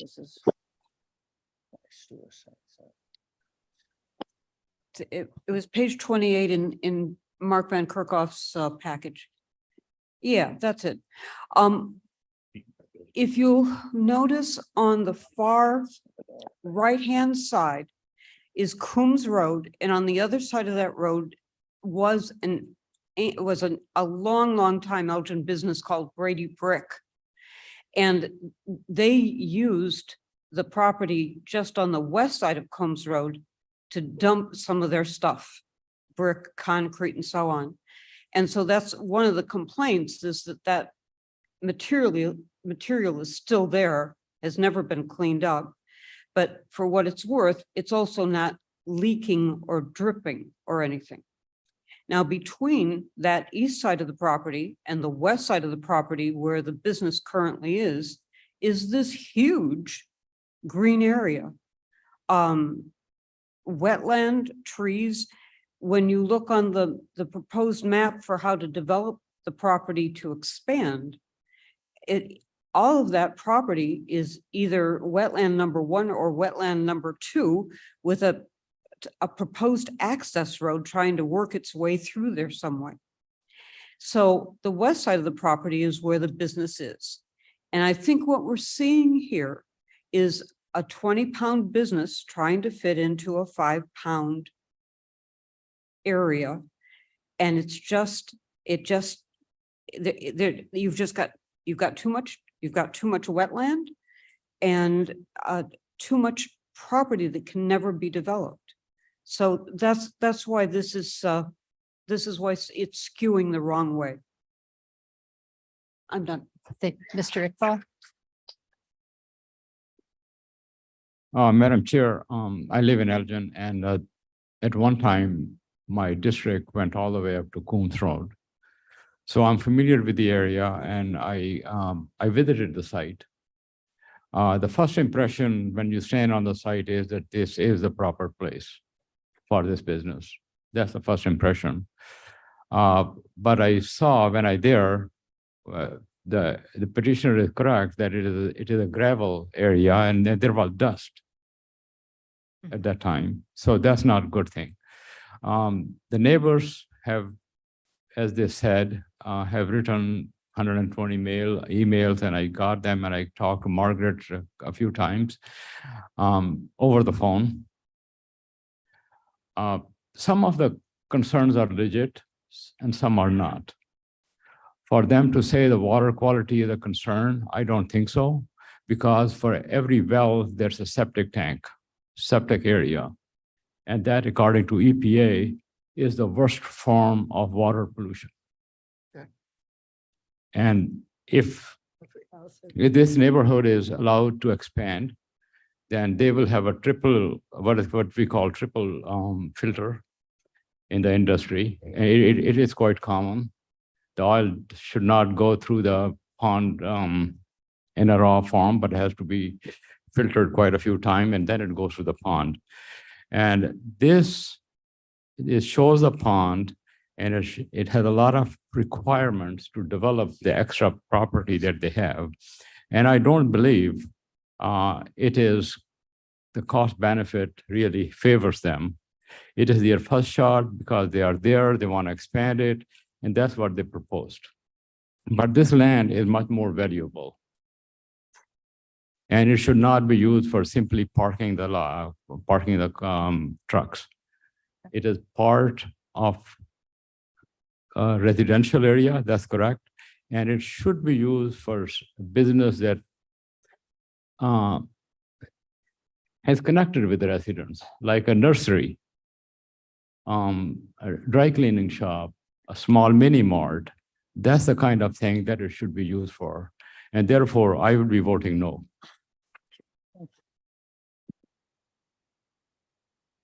Chair, We ready, sir? I believe we are. I just want to say one thing, and that is, this is one of those situations where I think that we need to work on as a county, a mechanism to help business actually relocate and still stay in the county. Brilliant idea. So with that in mind, I would, with that in mind, we have the next development committee meeting. Could you please bring that up? oh, yes, I will. Okay. I'd like to call the question. Okay, clerk, please call the roll. Well, we have a second. No, you do not. You do not. No, no objection. We're going to call the roll. Oh. Yes. Objection to this being called? No. No. All Right, so, all right, let's go. right, this is for the vote on petition 4612. Ellen, No. Bates, Bates, no. Berman, No. Doherty, Oh, Davis, Travis, no. Ford, Or no. Gums, Gums, no. Iqbal, Iqbal, no. Juby, Maybe no. Kenyon, No. Caius, Guys, no. Leonard, Leonard, no. Lewis, Lewis, no. Molina, Molina, no. Roth, Roth, no. Sanchez, Sanchez, no. Silva, Silva, no. Strathman, Ethman, no. Surges, Burgess, no. Tarver, Harvard, no. Tepe, Tepe, no. Williams, Present. and Young. No. Okay, well, fails. Ooh, Okay. that was close. So I want to thank everybody for participation. I would really say fine. Is that this part of our discussion? Thank you all. Now we got our business. Yeah, she's ready and waiting, Jamie. So I just want to take a quick pause. We have been meeting now for 2 hours and 20 minutes. I'd like to get through just the next section, and then I'm going to ask if we can take a break before we begin the agenda. So we've got, let's begin. Is everybody's leaving? Did we take a break, man? No, wait, almost done. Be patient. So if everybody from the community could be quiet so we can continue our business and take your conversation outside, please. Is there any new business? Almost done, almost done. No, go ahead. Stand up. Got it. Is there any new business to address from the board? No. All right, I have, is Jamie here? No, the Melissa Labrillo, not you, ma'am. There's, no, She is. could you have Jamie? Jamie's there. She's coming? She's got it Fine. done. Everybody out there, She bring lunch. There she is. straight in the back. All right.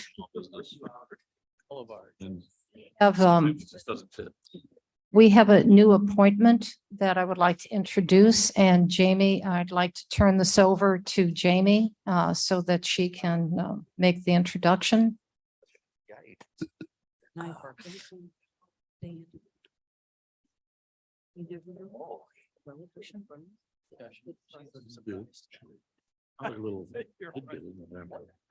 Was it, there was something in the books. It was exposed, it was supposed to revert back. Zoning. Nobody ever did. They missed it. They allowed another business to. Are you leaving? Didn't recognize. Letting you. That doesn't make that okay. There actually was a plan for it to start. Can you just pretend it's the water? You're not going back to school. No. Missed it. You are not going. Mistake was made, it was ignored. Oh, no. Yeah, you should have. That's the chair. It is. Ultimately, it is. It's the first everyone's meeting. Well, maybe my reading of it, my perception was. We used to call it 5 pounds a share. And I was by this. What was that? Oh, hold on a second. We just had a discussion and we're going to be moving an item that I thought was going to be brought forward now to a later time. My agenda was not accurate. So, but your agenda is posted yet. So we have one more thing before we're going to break. Because I want a clean break. Are there any committee updates? That's more than one thing. Yes, yes. Guys, from admin, Oh, just a quick reminder to fill out your survey. So all board members. Master plan survey. Master plan survey. Okay, thank you. Ford bought food. Is there anybody else? All right, I'd like to put this on pause right now, and I believe we're going to recess for 10 minutes. That'll give everybody enough. We're going to be reconvening here at 12:33. Madam Yes. Chair. Yes, point of sir. order. There's lunch in the back room for everybody. Oh, thank you. Please have birthday lunch. Thank you, Mr. Tepe. I don't really. Sir, but it's going to happen. Lunch?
I don't know. Ask him what's the strongest weight that he did. All right, everybody. Hi, let's reconvene, please. Aaron Rodgers is out for the season. Right. The screening and they were gonna do some building, but you know. Can I have you That was call the the meeting back to order, please? Clerk, I believe we'll need to call the roll again. Other teams. All right. 38. It's pretty cool. Did everybody here get a sandwich before we begin? Wait, there's sandwiches? Okay. Everybody? Okay, good. All right, ready? Yes, I am. All right. We are reconvening. And who is present here? Alan, Alan present. Bates, Right there. Berman, Back room. He's here. Doherty, Oh, yeah. Davis, Ford, Gums, Comes here. Iqbal, Juby, Over here. Kenyon, Here. Caius, Guys present. Leonard, Leonard here. Lewis, Liz here. Linder, I told her you were. right? Mr. Berman, I have got you. Molina, Molina present. Roth, Roth here. Sanchez, Sanchez present. okay. Silva, Nobody's here. Strathman, Surgis, Surge's here till 2. Tarver, Carver's here. Tubby, They have so much fun. Debbie here. Williams, Williams here till 1:50. Mr. Young. Young here. Okay, you have a quorum. Okay, thank you. And we have a couple of other board members who said they're going to have to be leaving here within a short period of time. So we'll try to be as efficient as we can, and the rest of us will continue just to carry on. I'll So bet theirs isn't as fun though as mine. I think yours is going to be very enjoyable, sir. You'll have a great time. He's having a tooth pulled. Okay. So we have a number of resolutions and ordinances. Would anyone like to remove one of those items from the consent agenda? Madam Chair Gums. Yes, Ms. Gums. Can we remove 23,362? 362. Okay. Doherty, Hold on, Mr. DeGordy. Yes, sir. 23,350, please. 23,350. Yes. Okay. That's first page? You're welcome. Is there another one? Yes, sir. Mr. Surges. 360 and 377. Yes, on both of those. Was the other one 377? 377. Take them out.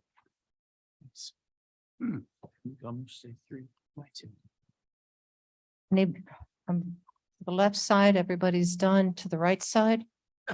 Point of order. Yes, sir. I think we were going to do an appointment before we moved on to the consent agenda. So we have That is correct, but we're going to have to go into executive sessions first, and it was on the posted agenda, but not on my agenda. So that was the confusion. Thank you. That will happen. All right, that's it. Okay, so may I have now a motion and a second to approve all of the items on the consent agenda except for 23,350, 360, 23,362, 23,377. Ford moves. Who, Berman moved? Ford seconds. Mr. Ford seconds.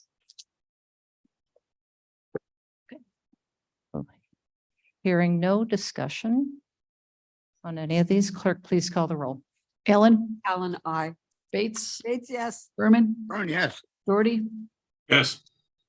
Davis, Ford, Gums, Gums, yes. Iqbal, Juby, Kenyon. Yes. Caius, Yes. Leonard, Leonard, yes. Lewis, Yes. here, Molina, Molina, yes. Roth, Yes. Sanchez, Sanchez, yes. okay, Silva, Silva, yes. Strathman, Strathman, yes. Surges, Burgess, yes. Tarver, Or yes. Pepe, Deputy, yes. Williams, Williams, yes. Young. Yes. Passes. All right, may I please have a motion and a second to discuss and possibly approve item number 23-350? Deputy will move. Second. Second, Doherty. and Mr. Doherty seconds. Mr. Doherty? Yeah, I just don't understand why we're spending $85,000 with the ARPA money. So I just wanted to vote no. Okay, thank you. Any other comments on this? Yes, sir. Mr. I'm Roth. Roth here. My concern is we keep kicking this can down the road. We need to lower the amount of time we're using Ernst and Young. I mean, we spent $1 million last year. And I know it was something we chose to do, but we need to this year try to finish them up and get it down to a minimal, because their rate is a lot higher than an internal person, 3 to 4 times what we would pay for an internal. And I just want to emphasize we need to concentrate on getting that lower. Okay, thank you. Ms. Bates? I want to just let the board know that the ARPA committee is working on hiring 2 more staff people who will be at that lower rate than Ernst & Young. And I also want to say that if you've read the ARPA Act, American Rescue Plan Act, it's very complicated, very technical. And therefore it was in the best interest of Kane County to protect ourselves from misusing those funds by using the expertise of Ernst & Young. Thank you. Thank you. Ms. Gums, you had your hand up? Ms. Bates said it. Sorry. It's about the 2 new positions. Okay. We're gonna get away from Ernst and Young. That was one of the questions I had when we determined that, so. And that has already just passed. You've just passed that. That's fine. Yes, sir. Madam Chair. Madam Chair, this is not the first time we are seeing such big amounts going to this accounting firm. I think it's total mismanagement on part of the board and the committee.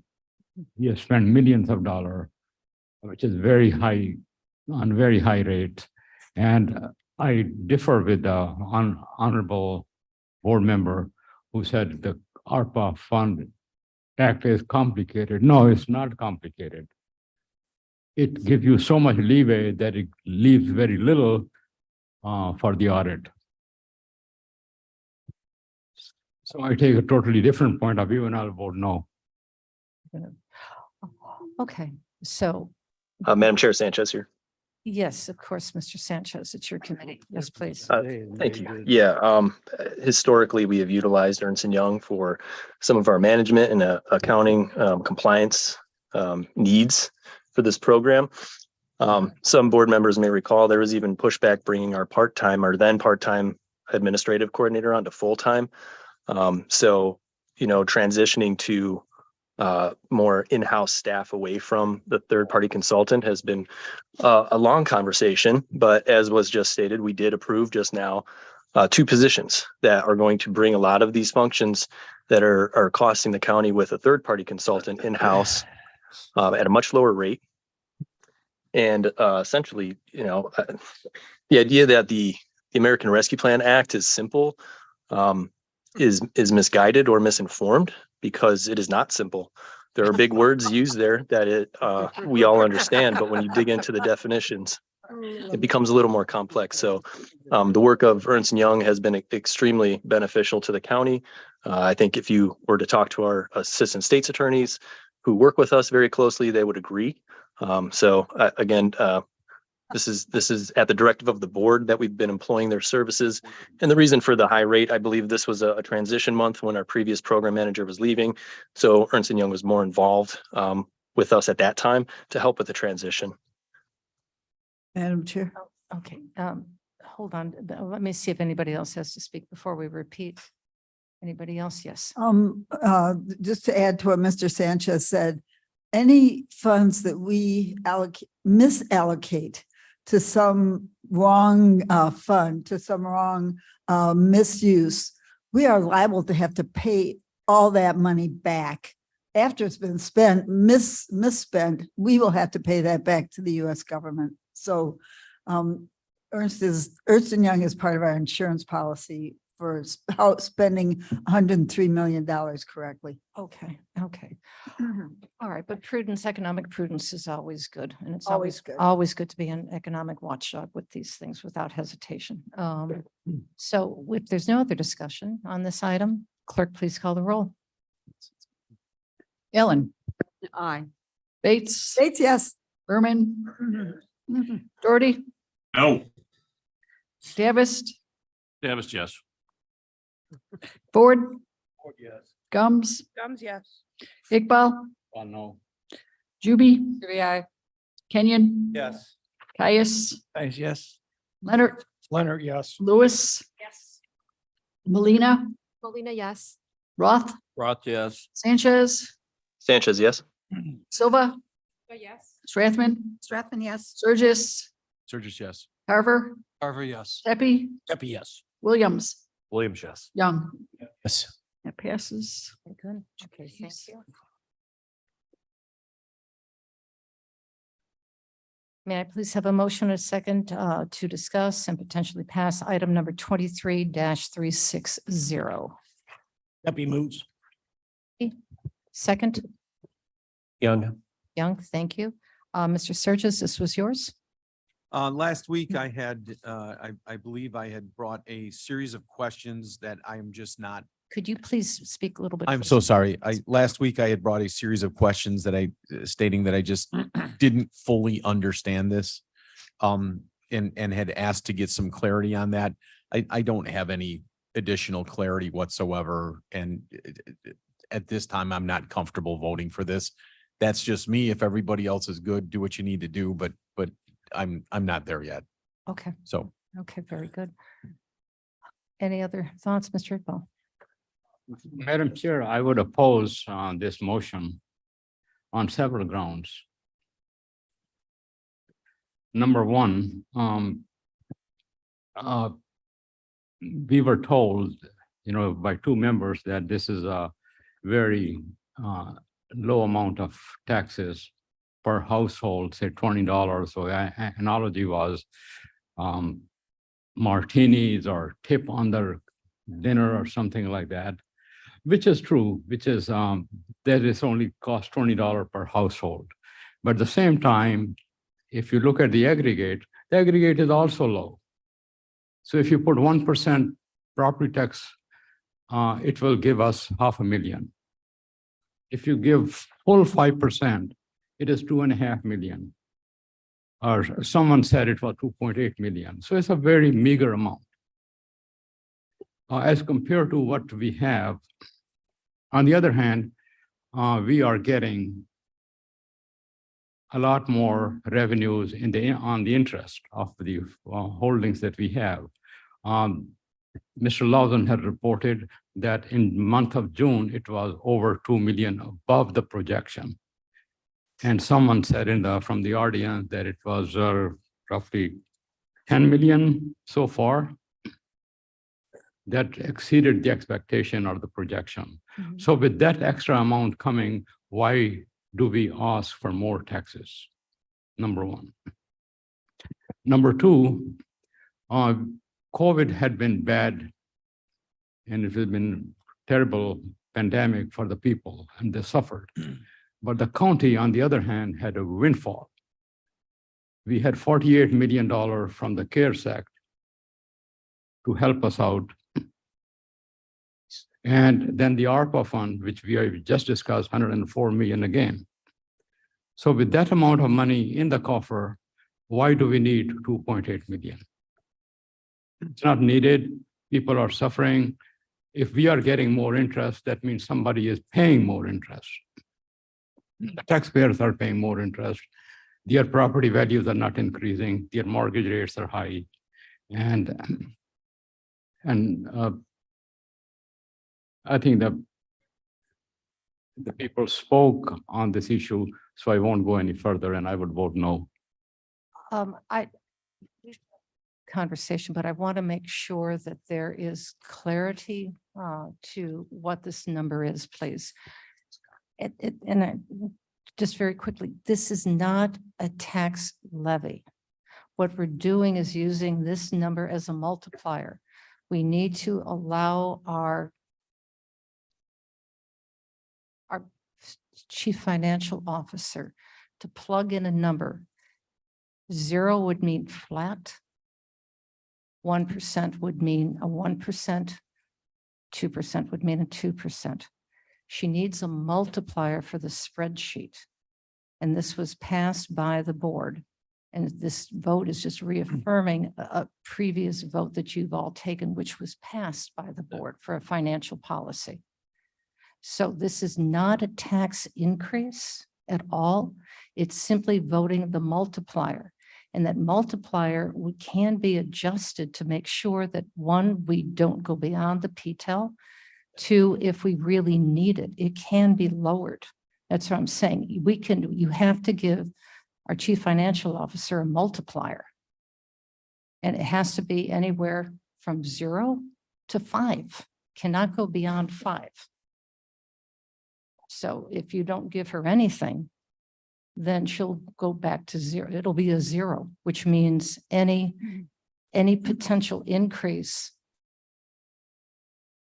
in any of our budgeting is going to have to be taken a look at because there's no increase. So that's my understanding of this, and I'll stop because If I could ask a question to that specifically, though. My understanding from the conversation last week is that there's 2 buckets. Bucket of existing household and buckets of new construction or new growth. And so are you asking for both? Are you asking for one versus the other? Could you define that just a bit more? we are not looking at revenue sources at this point with this multiplier. This multiplier. The is just multiplier based- applying to both. just for costs, for costs. This is the cost side, not the revenue side. Just the cost side. We want to make sure Following that. that revenue and cost match from other reserves, from interest reserves, et cetera, that they match. If not, then either we have to decrease costs or increase revenue. It's got to go one way. So this is the multiplier. What, that's a hard word to understand. Multiplier, it's 10 times 5. 5 is the multiplier. I know what do you? I think another aspect of this and.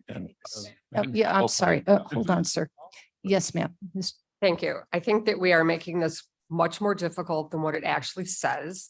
What it says is that we are authorizing the finance department to use a 5% increase, which would be like a cost of living or a CPI increase, to do their budget. It's not saying we're going to go to our taxpayers for additional 5%.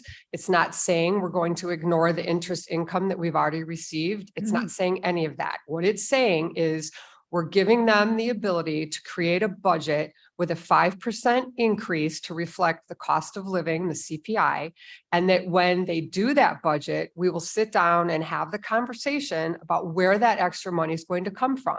We may or may not have to go to our taxpayers with that. We may have the money internally. But that is what we're talking about now. When you say multiplier, you're confusing the crap out of everybody because nobody knows what that is. It's not a multiplier. Basically, what they're saying is we want to create a budget that reflects a 5% increase over last year because that's what CPI was. This, we've already determined we were going to do this. So if we voted last month to do it, we should vote yes for this. If you don't want to vote for a tax increase, wait for the proper time in the budget to do that. That's not what we're asking for right now. We're not talking about revenue. You're not We're just talking about anything taking money from anyone. And We're the talking about multiplier. creating a, but don't say multiplier. Nobody understands what that means. Could I try clarify? It's the second part of the multiplication. Yeah, yes. To my colleague's point there, you are not voting for a tax increase with this. You are enabling the use of this formula. In the budget.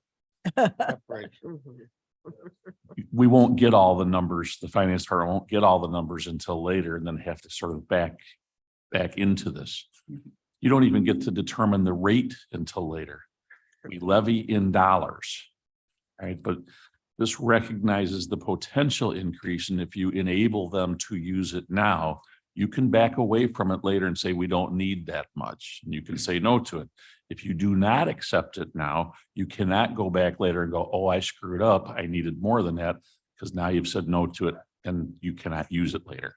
So you're not voting for a tax increase right now. You are enabling them to use it if necessary. And it's up to, not, doesn't have to be all or nothing. It's not all 5. No, you're not asking them to use it at all.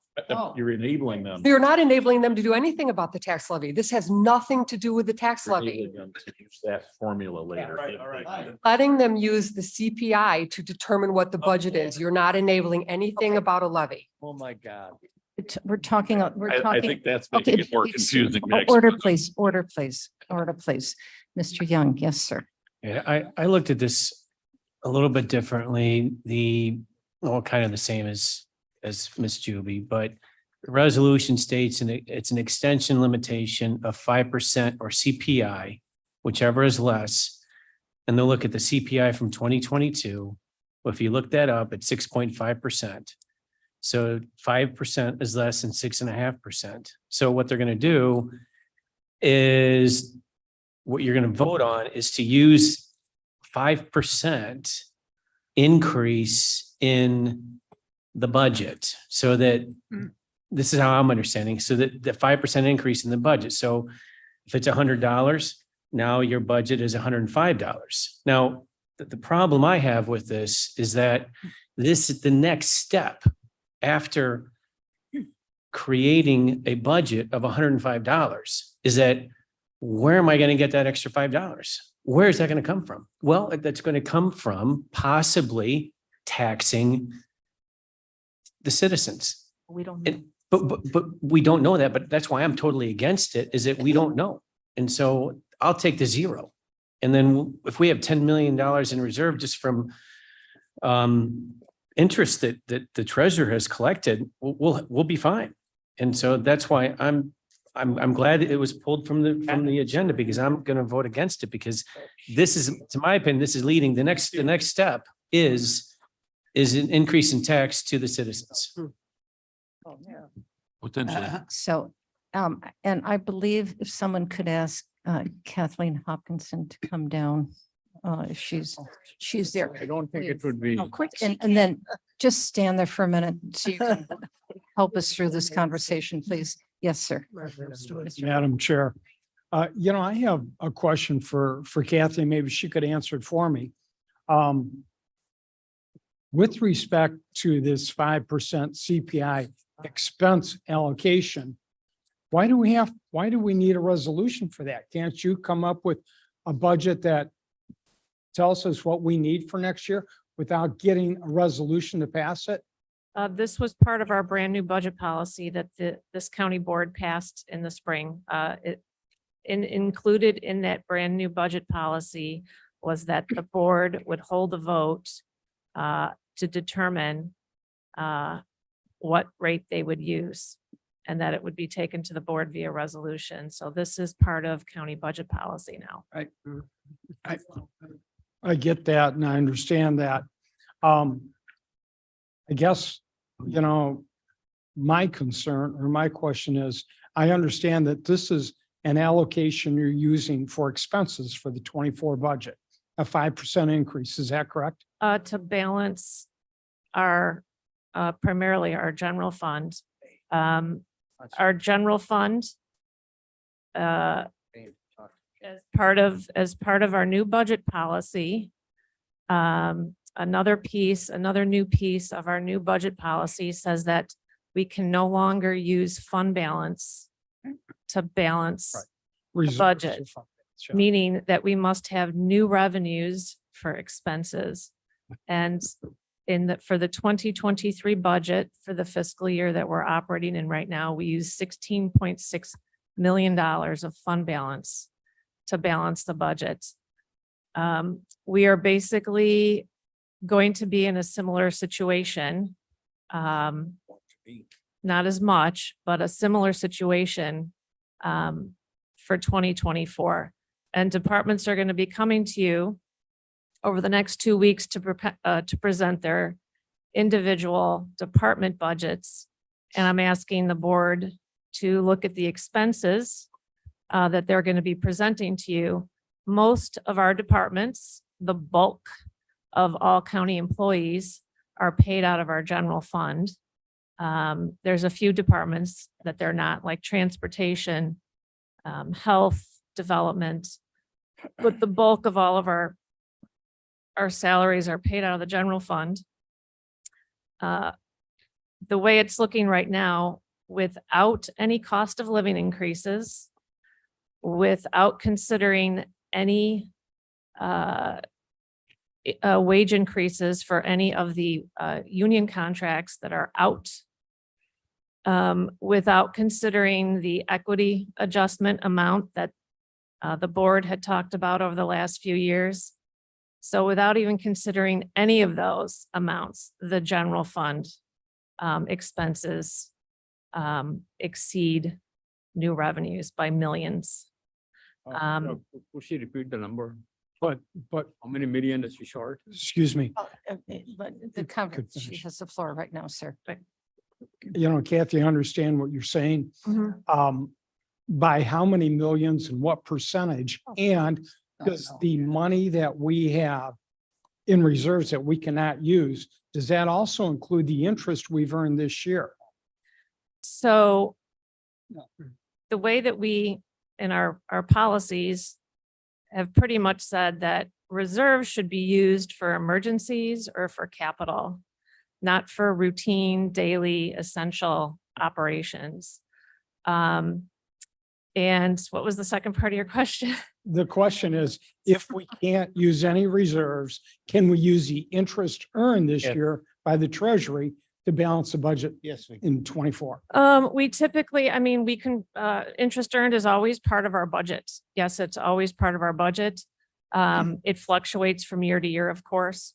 But interest earned is always a line item in our budget, and that would be interest earned next year. Yeah, I'm talking about Right. the interest earned this year. We've got 10 million in the bank. We can't use that in the 24 budget. That would be, if we have 10 million, that would be revenue if it was being earned this year. And if it's going into the general fund, that's covering this year's expenses. What if we have we're under budget for this year? If we have a surplus in the general fund this year, our budget policy, typically what we have done, any excess we put into emergency reserves or to capital. So in other words, your answer is no. We The can't answer is no, use that's not the true. interest in 23 for the 24 budget. Because it's fund balance at that point. Okay, It's so fund if in fact we use a 5% increase in expenses and we can't use interest and or reserves, where will the additional money come from to balance the 24 budget? The board has two choices. The board can either raise revenues or the board can decide to cut expenses. Yes. Yes, so we have. So it's that. either a property tax increase or cut expenses. Correct. But we have to wait until we get the numbers in from all the departments yet. We're still very much in the Yeah. process, but theoretically, I think that's. I mean, that's really what it comes Theoretically. down to. Okay, yes, sir. Berman. Theoretically, at the end of the year, if we have excess funds, we as a board vote to what to do with those funds. Whether we put them in and hold it for, for something that rainy day, or whether we can choose to do something else with it. Yes. you- So we're not handicapped that we can't use that money, Correct. not Well- at all. That's, Well, which answer is said it, correct? yeah. here? Just right. Kathy, is that correct? Or, I mean, at the end of the year, say we have a $10 million surplus. And as Dale said, and I understand his logic, he said, we can allocate that 10 million anywhere we want. Can we allocate that to the operational expenses for the general fund for 24? Yes. You could if you choose. That's basically what the board has done the last 2 years. The board has dug into its savings to balance the budget. My concern with preparing budgets like that is if you continue to use your savings to balance your expenses, and if the board continues to approve increases in expenses and you keep digging down into your savings to balance, at some point you're going to run out of savings, and then the gap in new revenue that you need to pay for those expenses will be huge. Then why aren't we using a 5% increase in expenses for 24 under this resolution? So the budget that you're going to be seeing presented to you over the next few weeks, the salaries that we used for, remember, we have a first review budget and a second review budget. The first review budget contains employees who are currently working here at the county, filled positions. Based on that, we are short. The second review budget that the departments are going to be presenting to you are going to be including their filled positions plus requests to fill vacant positions and new positions. So just to continue to pay the current employee base at the county for those employees that are in the general fund without any cost of living, without any union contract, settled contracts that are going to be coming down the road, we are short millions in our general fund. Thank you. Is the millions single millions or double digit millions? It's about 5 or 6 million. Oh, not a big deal. All right, we have, Madam Chair. hold on, Mr. Yeah. Iqbal, I want to make sure that everyone has an opportunity to speak once before we do double up. Any other comments on this side of the room? Ms. Bates, you've already spoke once, right, on this item? No, my apologies. You spoke on I don't American think so. Rescue Plan. Okay, thank you. I think there's a very basic idea here, and that's taking care of our employees, providing good services for the county, and keeping up with inflation, that the county still has to keep up with inflation. We have our own consumer price index because we are consumers of goods here in the county. It's our job to provide all the services that contribute to the quality of life that we want to have for ourselves and everybody else, and to keep the employees that we have right now. We can't do this. Zero. The first go through is 0 raises, 0 cost of inflation, 0. We can't keep our employees that way. We can't treat our employees that way. So it looks to me like that 5% is absolutely what we're going to have to do to provide quality of life and quality of services for Kane County. And I think the board also needs to look at the existing revenue streams that we have coming into the county that are going into other funds. The general fund is our biggest fund, and every year, and I've worked for the county for 9 years before taking on this new position.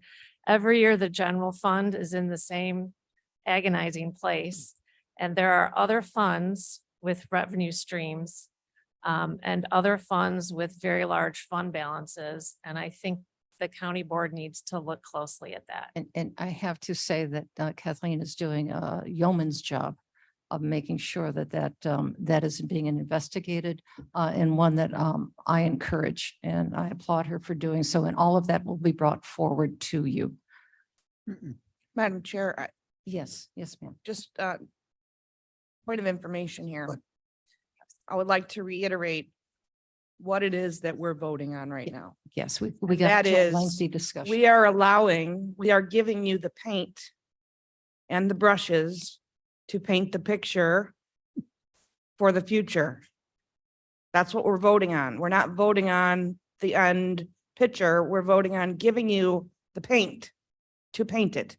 Yeah, these are not, I'm not here today to present resolutions for tax levies. There are no tax levies being presented today. Not at all, not at all. This is authorization per our county budget policy to consider what rate should be used if it needs to be used to balance the budget. Okay, are we all good? Everybody understand? Just the Okay. last one. Okay, yes, ma'am. Go ahead. Then This is Alan. I just wondered if I could give a real anal example. Let's say that we have $200 of Microsoft licenses right now, and they have raised us to 225. If we are zero-based budgeting, then what do we just decide that we're gonna give up $25 worth of licenses? we wouldn't buy the license, excuse me for interrupting, because they're charging us $225 or buy it, yeah. It's.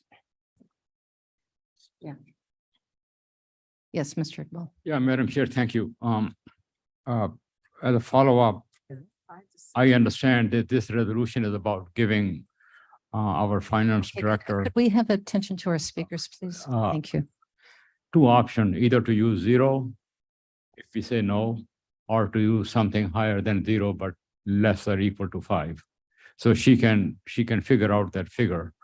But at this point, if we say no, that she has 0, and that is the scenario that I would like to have, that there should be no tax increase, it should be 0. And the reason is, quite clear. I don't agree with the finance director that we cannot use the savings. We have windfall money sitting there, and $16.6 million was used last year. And still plenty of money, more than 16 million or close to 30, 40 million is the windfall money sitting over and above that we can use. There's no reason, but we could not use. What she is saying is dictating a policy upon us to be more austere, to tighten our belts and cut down our expenses and not use the saving. That's what I gather from her. Not that we cannot legally use it, we can legally use it. Yes, if I may, you can use it. However, going forward, when that money is gone, the expenses have risen and there's no additional funds to shore those expenses up, which is the challenge of using short-term money for long-term needs. Yes, I mean, coming to this board, probably over the next few months are going to be all the union contracts. And the board is going to be voting on those union contracts, and most likely they will all have wage increases in them, which has not been considered as part of this first review budget, because I don't know what those amounts might be. So if this same board approves all of those wage increases, and if this same board approves cost of living increases for employees, I would ask this board, what is your solution for the revenue that's going to support all of those increased expenses, which this board has historically given to employees every year? All right, I think we've had enough, everybody's had enough conversation on this. Clerk, please call the roll. This is for the vote on 23-360. Ellen. Alan, aye. Bates. Yes. Berman. Berman, yes. Doherty. Already, yes. Thank you. Davis is not here. Ford. No. Gums. Gums, yes. Well, Well, no. Juby. Juby, aye. Kenyon. Yes. Caius. Yes. Leonard. Leonard, no. Lewis. Lewis, no. Linder is not here. Molina. Molina, yes. Roth. Roth, yes. Sanchez. Sanchez, yes. Silva. Silva, yes. Strathman. Strathman, yes. Surges. Sturgis, no. Tarver. Tarver, yes. Tepe. Tepe, yes. Williams Williams, no. and Young. Young, no. Okay, it looks like it passes. 7 nays. Yeah.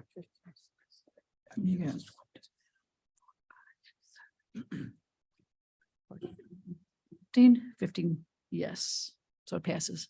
Okay, very good. Okay, may I have a motion and a second to discuss and potentially approve item number 23-362? Madam Chair Gums, Yes, I would like to remove this from the consent agenda and place it on the non-consent already- agenda. it's For- already, you already did. I'm sorry. Bad day. Are you First reading. Okay, we're having a first reading on this. So is there a second? Already second. Thank you, Mr. Doherty. Ms. Gums, you want to discuss this, please? We are complying, I'm sorry, I'm And I think a little bit distracted here. We are doing a first reading on the Open Meetings Act. The state of Illinois changed the language and they included childcare. So we have tweaked ours to comply with the statute. Mr. Shepherd was here to guide you. Yes, all right. This is an amendment to the rules of order and governed accordingly by the rules of order, which says that no amendment to the rules of order of which this is a part may be held on the date of introduction, which technically this is.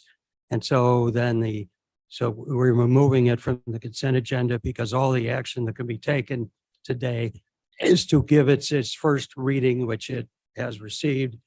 And then it would, if approved, would then reappear directly on the October County Board agenda without the necessity of going back to exec. Okay, thank you. Thank you. Is there any further discussion or understanding on this? Okay, with that, clerk, please call the roll.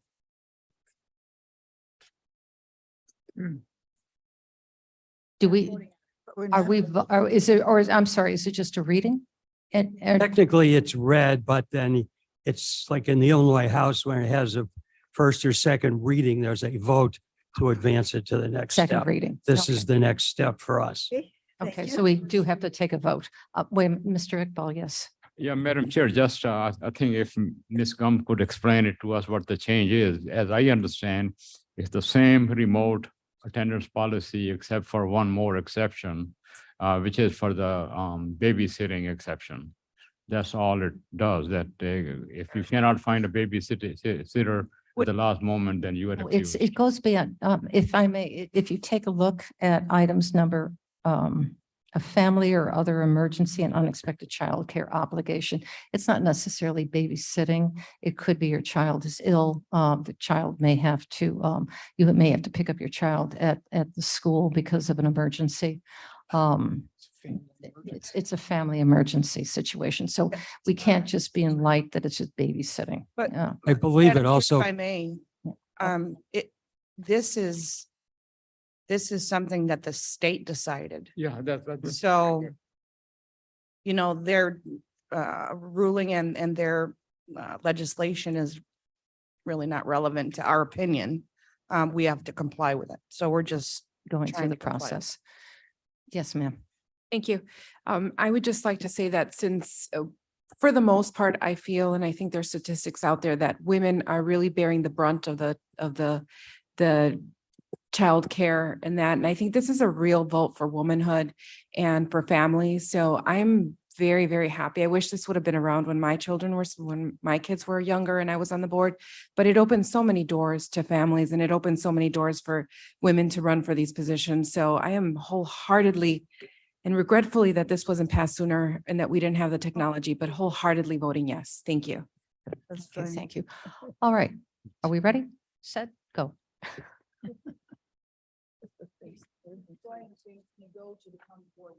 Correct. For second reading, correct. This is allowing us to move that forward. All right. Alan. Alan, I. Bates. Bates, yes. Berman, Berman, yes. Doherty, yes. Ford, Ford, yes. Gums, Thumbs yes. Iqbal, Yes. Juby, I. Kenyon, Yes. Tyus, Yes. Leonard, Leonard, yes. Lewis. Lewis, yes. No, Molina, yes. Roth, Yes. Sanchez, Sanchez, yes. Silva, Silva, yes. Strathman, Strathman, yes. Surges, Yes. Tarver, Tarver, yes. Tepe, Happy, yes. Williams, Williams, yes. Young, Young, yes. passes.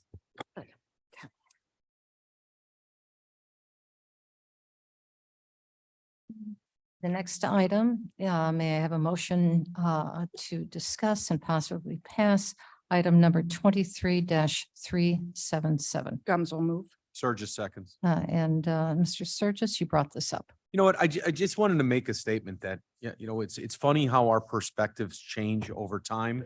I make no bones about it. I have an AR. I have 2 pistols.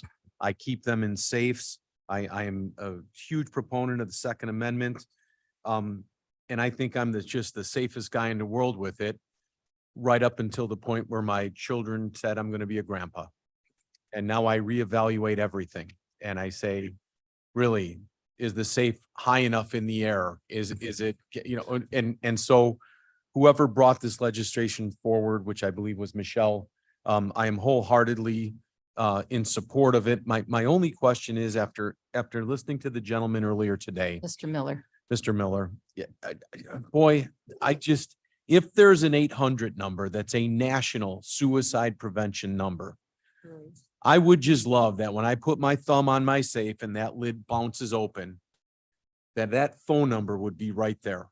And that it would allow, although this is not my situation, it would allow somebody that might be in that thought process that as their safe opened, there was a number right there that said, if you think you're having an issue, please call. And Michelle, I don't know where that ever goes. I don't know if that number exists. It does. It does. I don't know why this legislation doesn't include, if you have to lock your gun up, then to unlock it, the phone number would be right there in your face. And that's my only comment. And Was your amendment to the I, US Congress? I think that's an exceptional idea. And I'm sure that could be something that Ms. Gums can bring up and put in legislative and see. It may just already be done. We just put a sticker in your safe. Yes, ma'am. I'd like to add that the risk of suicide in a home is always less when there are no guns in the house. Okay. I don't want to belabor this, but I do want to highlight Mr. Miller and what he spoke of earlier, and also recognize that this is called Ethan's Law. It was Ethan's song. He was 15 years old. He went to a neighbor's house. He got a hold of a gun and he accidentally died. And I just want to say it out loud that it's Ethan's Law for Ethan's song. Those kids are good. I think Mr. Tarver. I was just going to add what Ms. Gums just said to clarity, because it was added to the agenda, the specific law. So that's different than what Mr. Miller was talking about. They're in the same, but it was really to what Michelle just said. So thank you. Okay, very good. Found in a plastic container in a closet. Yes, sir. David Young, that's exactly what happened, that they actually went to that father's closet up in the master bedroom. And, they had to work to get that gun. It's tragic what happened. But if you look at this law, it says that, and I'm going to read from, I copied this, not from the agenda, but I Googled this on the Illinois, but they have it on the Illinois, I saw it on the Illinois GA website. It says that it is unlawful for a person to store or keep any firearm on the premises of a residence under the control of the person if the person knows, one, a minor is likely to gain access to the firearm, and two, a resident of the residence is ineligible to possess a firearm under federal, state, or local law. So, and then it does provide exceptions if you have, it says provides that any firearm stored in violation of, well, let me go back. It says there's an exemption if you have it stored in a safe. However, so if someone in your home is under the age of 18 and you have a gun and it's not in a safe under this law, you could be penalized. If you have a gun in your home that's not in a safe and someone comes into your house, a grandkid or a friend of a friend or whatever, you can be penalized for this. So what this is going to take, you're going to have, and you have to go out and buy a safe for your guns with this law. And how are you going to enforce this law? Because under this law, you have, you have to have a safe. And what safe are we talking about? Is it going to be a safe with a thumbprint? Is it going to be a safe with the key code? Is that considered storing your gun effectively? I have problems with this because what about the people that buy these guns for protection in their homes in a very bad part of town? You know, if you have to keep your gun and you're a law-abiding citizen and you have to keep your gun in the pantry on the top shelf, or you have to get in a ladder and then you have to enter your key code to get your gun, what's going to happen if someone comes to your home and they're trying to take something from you? That's the issue I've got with this law. I think if you look at it, it's actually taking away that freedom of owning a firearm and having that protection in your home. Because if you have to go into your safe and you have seconds, right, in this kind of a situation, that's why I oppose this for that reason. And just because there's so many other, how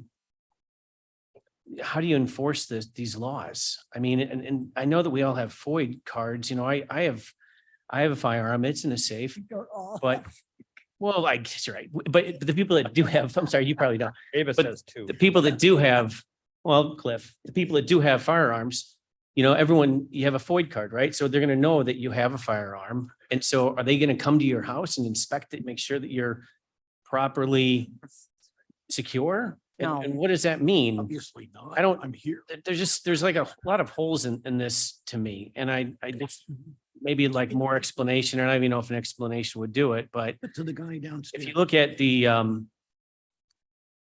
Second Amendment says the right of the people to keep and bear arms shall not be infringed.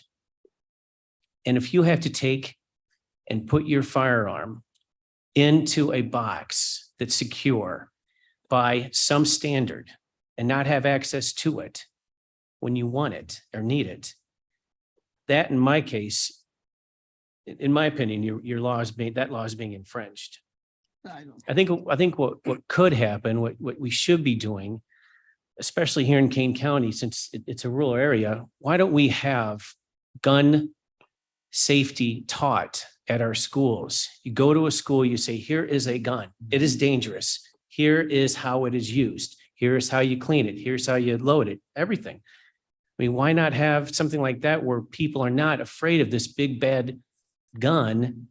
And in the end, you know, it's the famous thing, guns don't kill people, people kill people, right? So I wanted to provide that point of view. I know it's not going to be popular, especially, you know, with the suicide month and everything else that happened here today, but that just needs to be stated. And it just, Ms. Gumbs, I see your hand up. This is supporting legislation that is yet to be passed in Congress. Right. So that's what we're doing. We're offering a support. Right. And I know that, and I know we're offering support, but I want to make sure that Oh, there's I a appreciate your second, words. I truly do. Ms. Gumbs. Thank you, Madam Chair Gums. Mr. Young, and you know, sometimes we agree, sometimes we don't, and I respect the conversation. I agree with a lot of what you said, actually.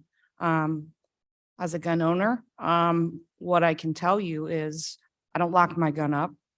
if I'm right next to it. But if my neighbor's kids are coming over, the gun's locked up. I will add that our health department gives away gun locks for free. I will also add that the Second Amendment right is infringed upon occasionally if that person is a felon. I don't ever hear anybody complaining about that. And yet it is an argument, and I respect your words. I hear you. But to me, as a gun owner, this is common sense. People don't, I think you said, guns don't kill people, people kill people. And they are killing themselves by the minute because they're getting access to guns in somebody else's home that are not secure. So I would respectfully ask for a yes vote on this resolution. If there's, because I'm being mindful of time and people's agendas, and I know that you saw the county, just want to make sure that we still have a quorum. So if there's any, is there any other discussion on this, or can we call the roll? Ready to call the roll? Okay, please. Roll call. Allen, Ellen, I. Bates, Please come back to me. I'm sorry, Please come back to me. Berman, Berman, yes. Doherty, Oh, yes. Ford, Yes. Gums, Yes. Iqbal, Yes.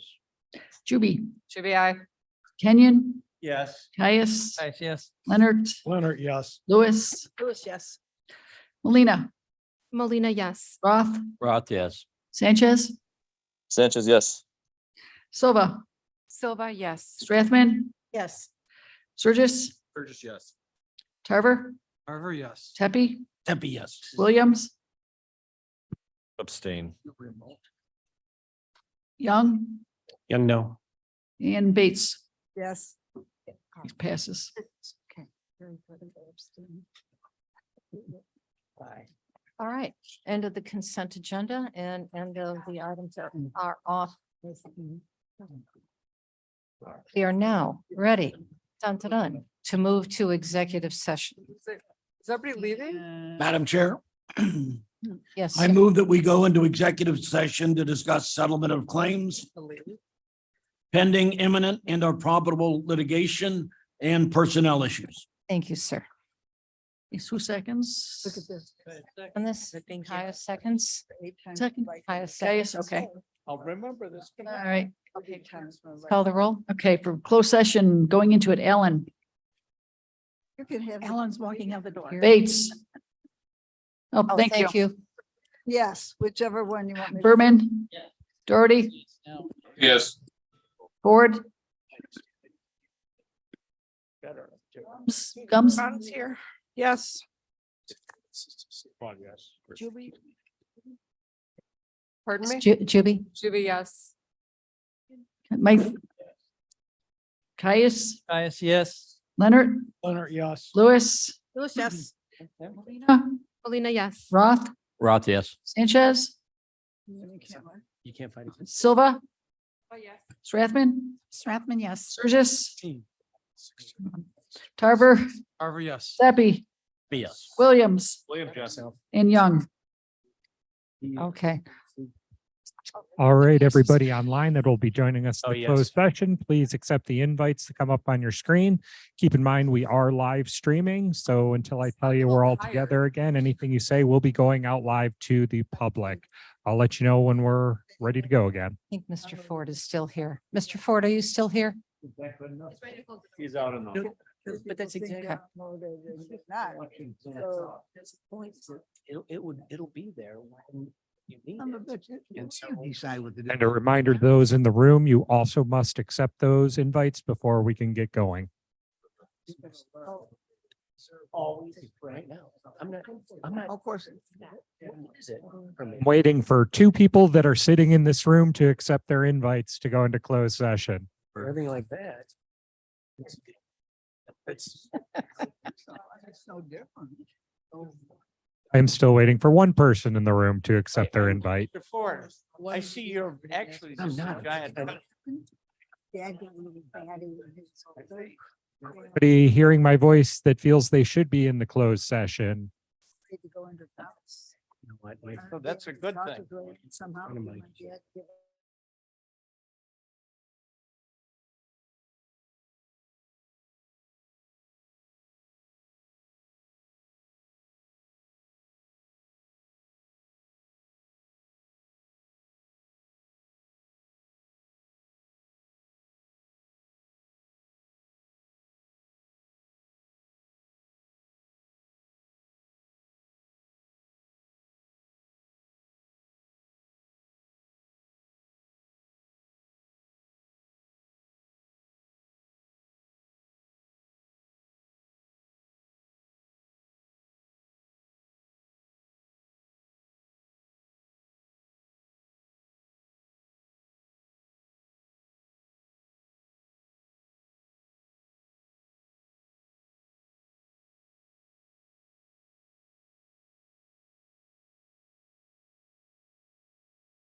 Didn't this have to be done in closed session? Maybe, Oh, we're back. maybe she wants you to look at a tree or something. I'm going off rotate. So we're not done yet. Never voted on it. Everybody voted to get out. Oh. Mhm, Vote opens. Oh, okay. Sorry. Whoops. Kill it a lot. Only one more hour, guys. Then what happens? Yeah. Yay. Sorry. Do I, you want me to do the other half? Where'd your ride go? Where'd you come along? Oh, we rode separate today. All right, you are in open session. No, we're not. Hope you didn't do About a that. dollar figure, it means nothing. Could We're figure still it in out. closed session. Wait a minute, but Ford can come back. Not talking about him anymore. We're not talking about him anymore. I'm sorry, bad on the technology person here. I'm gonna reopen the closed session for those digitally, so please accept those invites. It'll just take me a moment here. Yeah, it's something from. Has that been sent out electronically to the students who are not attending? Okay. I knew. In your case, it'd be. Oh, wow. So I hadn't even given. 4 times 30, $720. Oh. Maybe. This is. Doing again? All right, so did I. I took the dental insurance. Did you get one? Why did we get that? You've gotten And in any it's case, resolution, right? that's so small compared to everything else. It'd be like $8 or something. Yeah. The door, can we close the door? Are we still in closed session? We are in closed session. The car I was looking at Really? I getting. thought we left. No, we didn't leave. We came back in. Oh, I see. I'm sorry. Note that. You don't see them often. Or what about It's the Genesis. gearbox? If I take another one. Miss Allen, are you joining us in the closed session? It's back in. Hey. But the interior. Interior. Yeah, without his guidance, how can we do anything? We've got this wonderful lady They're here. like a ship of fools. This would have been the meeting. Okay, are we ready? In the meeting.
Yes. All right, we have public comments. Wow. Good night, Rick. Public Yeah. comments now. Yeah, I don't know if anyone stayed. Did anybody say? Doesn't look like it. Oh, yeah, I guess two did.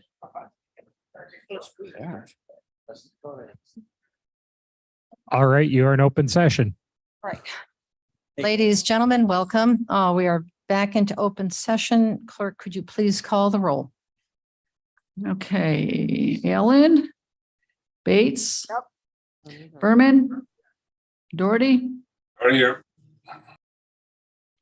Davis, Ford, Gums, Gums here. Iqbal, Juby, Over here. Kenyon, Here. Caius, Vice President. Leonard, Lewis, Lewis here. Linder, Molina, Molina's present. Roth, Up here. Sanchez, Silva, Strathman present. Just Tarver, Tarver's here. Tepe, Tepe, yes. Or here. Williams, Young, Young here. Madam Chair. Is here. Okay, you got a quorum. Okay, very good. I'd like to deal with our personnel resolution first. May I have a motion and a second to appoint the new county emergency management director? Gums will move. Lena will Roth will second. second. Gums will move, Roth will second. Is there any discussion on this item? None. Clerk, please call the roll.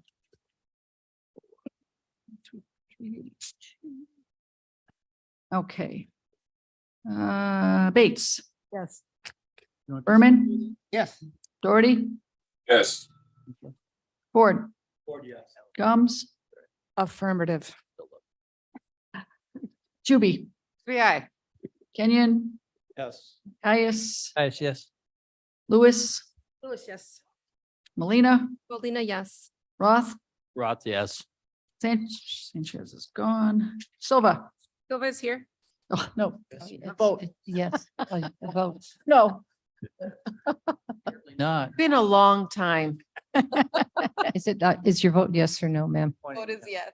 Thank you. Strathman, Yes. Tarver. Tarver's yes. No. He is. Yes. Here. Yes. Yes. All right, that passes. Okay. Madam before- Chair, for purposes of the minutes and the record, I've been reminded that we should state that the person appointed is Scott Buzecki. Oh, okay. And Mr. Bezecki, could you please come up to the podium and say hello? Hello. You know, as a former dispatcher, you're gonna have to move that mic down a little bit because we can barely hear you. There you How's that? There you go. All right.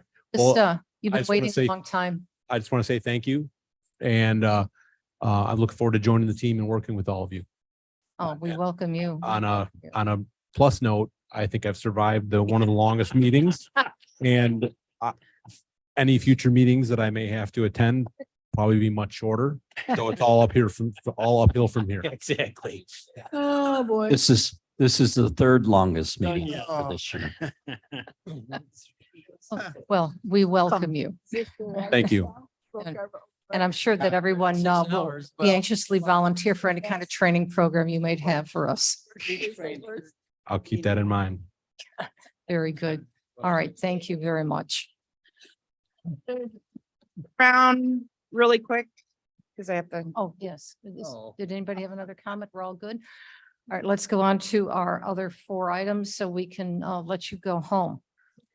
May I have a motion or a vote on settlement and approval in case number 17WC031599 in the amount of $197,000. Roth will make the motion. Bates Roth. Bates moves. Roth seconds. Clerk, please call the roll. Bates, Yes. Berman, Berman, yes. Doherty, Yes. Ford, Ford, yes. Gums, Juby, Kenyon, Yes. Caius, Guys, yes. Lewis, Lewis, yes. Melina, Melina, yes. Roth, Roth, yes. Silva, Yes. Strathman, Strathman, yes. Tarver, Tarver, yes. Tepe, Deputy, yes. and Young. Young, yes. Okay, very Passes. good.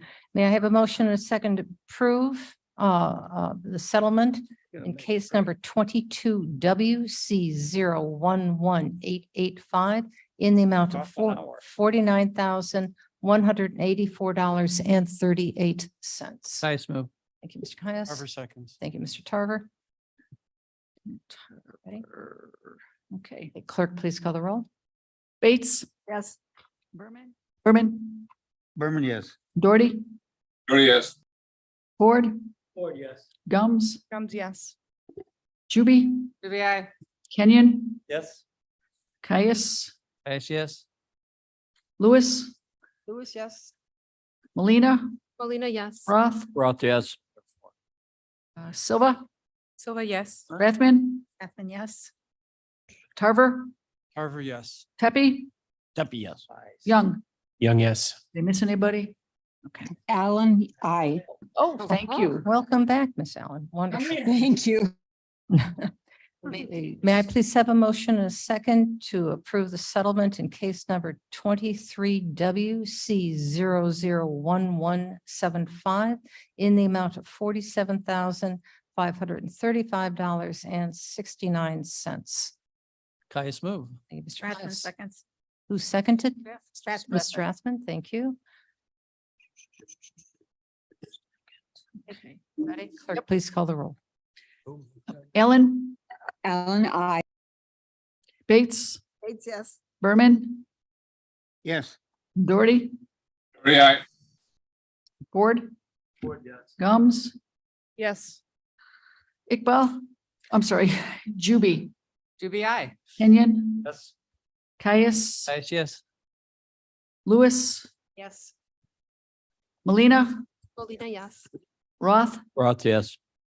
Silva, Silva, yes. Strathman, Yes.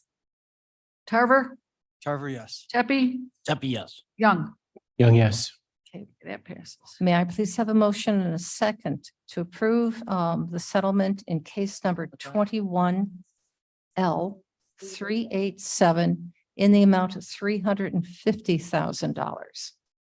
Gums will move. Thank you, Ms. Gums. Tarver seconds. Mr. Tarver, thank you. Seconds. Okay. Please call the roll. Ellen, Allen, I. Bates, Yes. Berman, Berman, yes. Doherty, Aye. Davis is not here. Ford, Ford, yes. Gums, Gums, yes. Juby, Juby, I. Kenyon, Yes. Caius, Caius, yes. Lewis, Lewis, yes. Melina, Melina, yes. Roth, Roth, yes. gone, Silva, Yes. Strathman, Yes. Tarver, Tarver, yes. Tepe, Deputy, yes. Very right. Young. Young, yes. That passes. Okay, it passes. Thank you for that. We do have some public comment that has been off agenda. We have one more. Boy. So I will call, is John? No, he spoke already. John Gripe, I believe he spoke. Joyce Courtney No, Joyce spoke. spoke. Donna Took Riggs, care of that. is she here?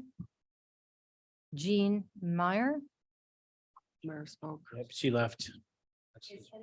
here from the audience, willing to, yes, ma'am. Oh, Rachel, please. Oh. Rachel, you're You're a patient woman. Indeed. she Rachel. is. Hi. My name is Rachel Albers, Geneva, Illinois. I am here today to honor the memory of our 300-plus-year-old oak trees here in Kane County that were felled in the last week by Midwest Industrial Funds. They were here before we were here in pre-settlement days in the 1700s. Last week, they were here. and now they are gone forever. And every minute that passes, another tree is being deforested to make way for warehouses and trucks. So I want to read a few words here. Thank you. And obviously, I'm deeply passionate about this because I've been here with you all day. And I appreciate you listening to me as we close out this meeting. I am here not only to mourn the loss of our beloved bur oaks, but to bear witness to the consequences of corporate development and industrialization. These majestic oaks, once the guardians of this land, have fallen victim to the relentless march of bulldozers and concrete and trucks and warehouses. These bur oaks, which stood tall for centuries, were not mere witnesses to history, they were a part of it. Their branches provided shade to generations of children. Their leaves whispered stories of seasons past, and their roots carved deep into the earth, anchoring them firmly to this place. They were not just trees, they were a living testament to the beauty and resilience of nature. And as we bid farewell to these oaks, let us reflect on the profound loss we all feel today. Their tragic end is an ominous warning of how the natural world is not an endless resource to be exploited, but a fragile ecosystem that requires our care and protection. May the grief that we feel today guide the decisions we make tomorrow. Our choices shape the world we leave for future generations. In their memory, let us commit ourselves to better stewardship of our environment. Let us advocate for responsible land use and sustainable development practices. Let us plant new trees, nurture green spaces, and strive to strike a balance between progress and preservation. Though these bur oaks have been taken too soon to make way for warehouses, their legacy lives on in our collective consciousness. May their untimely end at the hands of Midwest industrial funds, who doesn't even plan to break ground on this land until 2026, inspire us to do better, to honor the memory of these noble trees, and to work towards a future where our city, county, state, nation, and the world privilege the planet and its people over profits. In their memory, I urge Kane County, please institute a tree preservation policy so that another developer cannot come in here and take advantage of our land again. I also implore my city of Geneva to only partner with developers who make sustainability and environmental justice a top priority. Because when warehouses come in, it is marginalized people, it is the poor, it is Black and brown communities who are disproportionately impacted by these warehouse projects. I live on the east side of Geneva. This is our most diverse section of the community, and we will be breathing in the fumes of these trucks. Rest in peace, dear bur oaks. Your loss is deeply felt, but your message of the need for balance and stewardship will not be forgotten. And I will say, some of these bur oaks still remain standing. For anyone listening here today, there is still an opportunity for intervention here or for Midwest industrial funds to rewrite this story and come out on the right side of history. Keep our legacy 300-plus-year-old oak trees standing, the few that are still standing. And for the others, gone but not forgotten. I have some funeral cards with the information that I read today here. If I can leave them here in case anyone is interested in reading this, what I just shared, I appreciate your time. Thank you so much. Thank you for your patience, Rachel. Yes. Thank you. All right, sir, with that, please. I would like to introduce a motion that we adjourn till the 10th of October. Very good. And there is still daylight. Here. All in favor? Aye. Aye. Have a good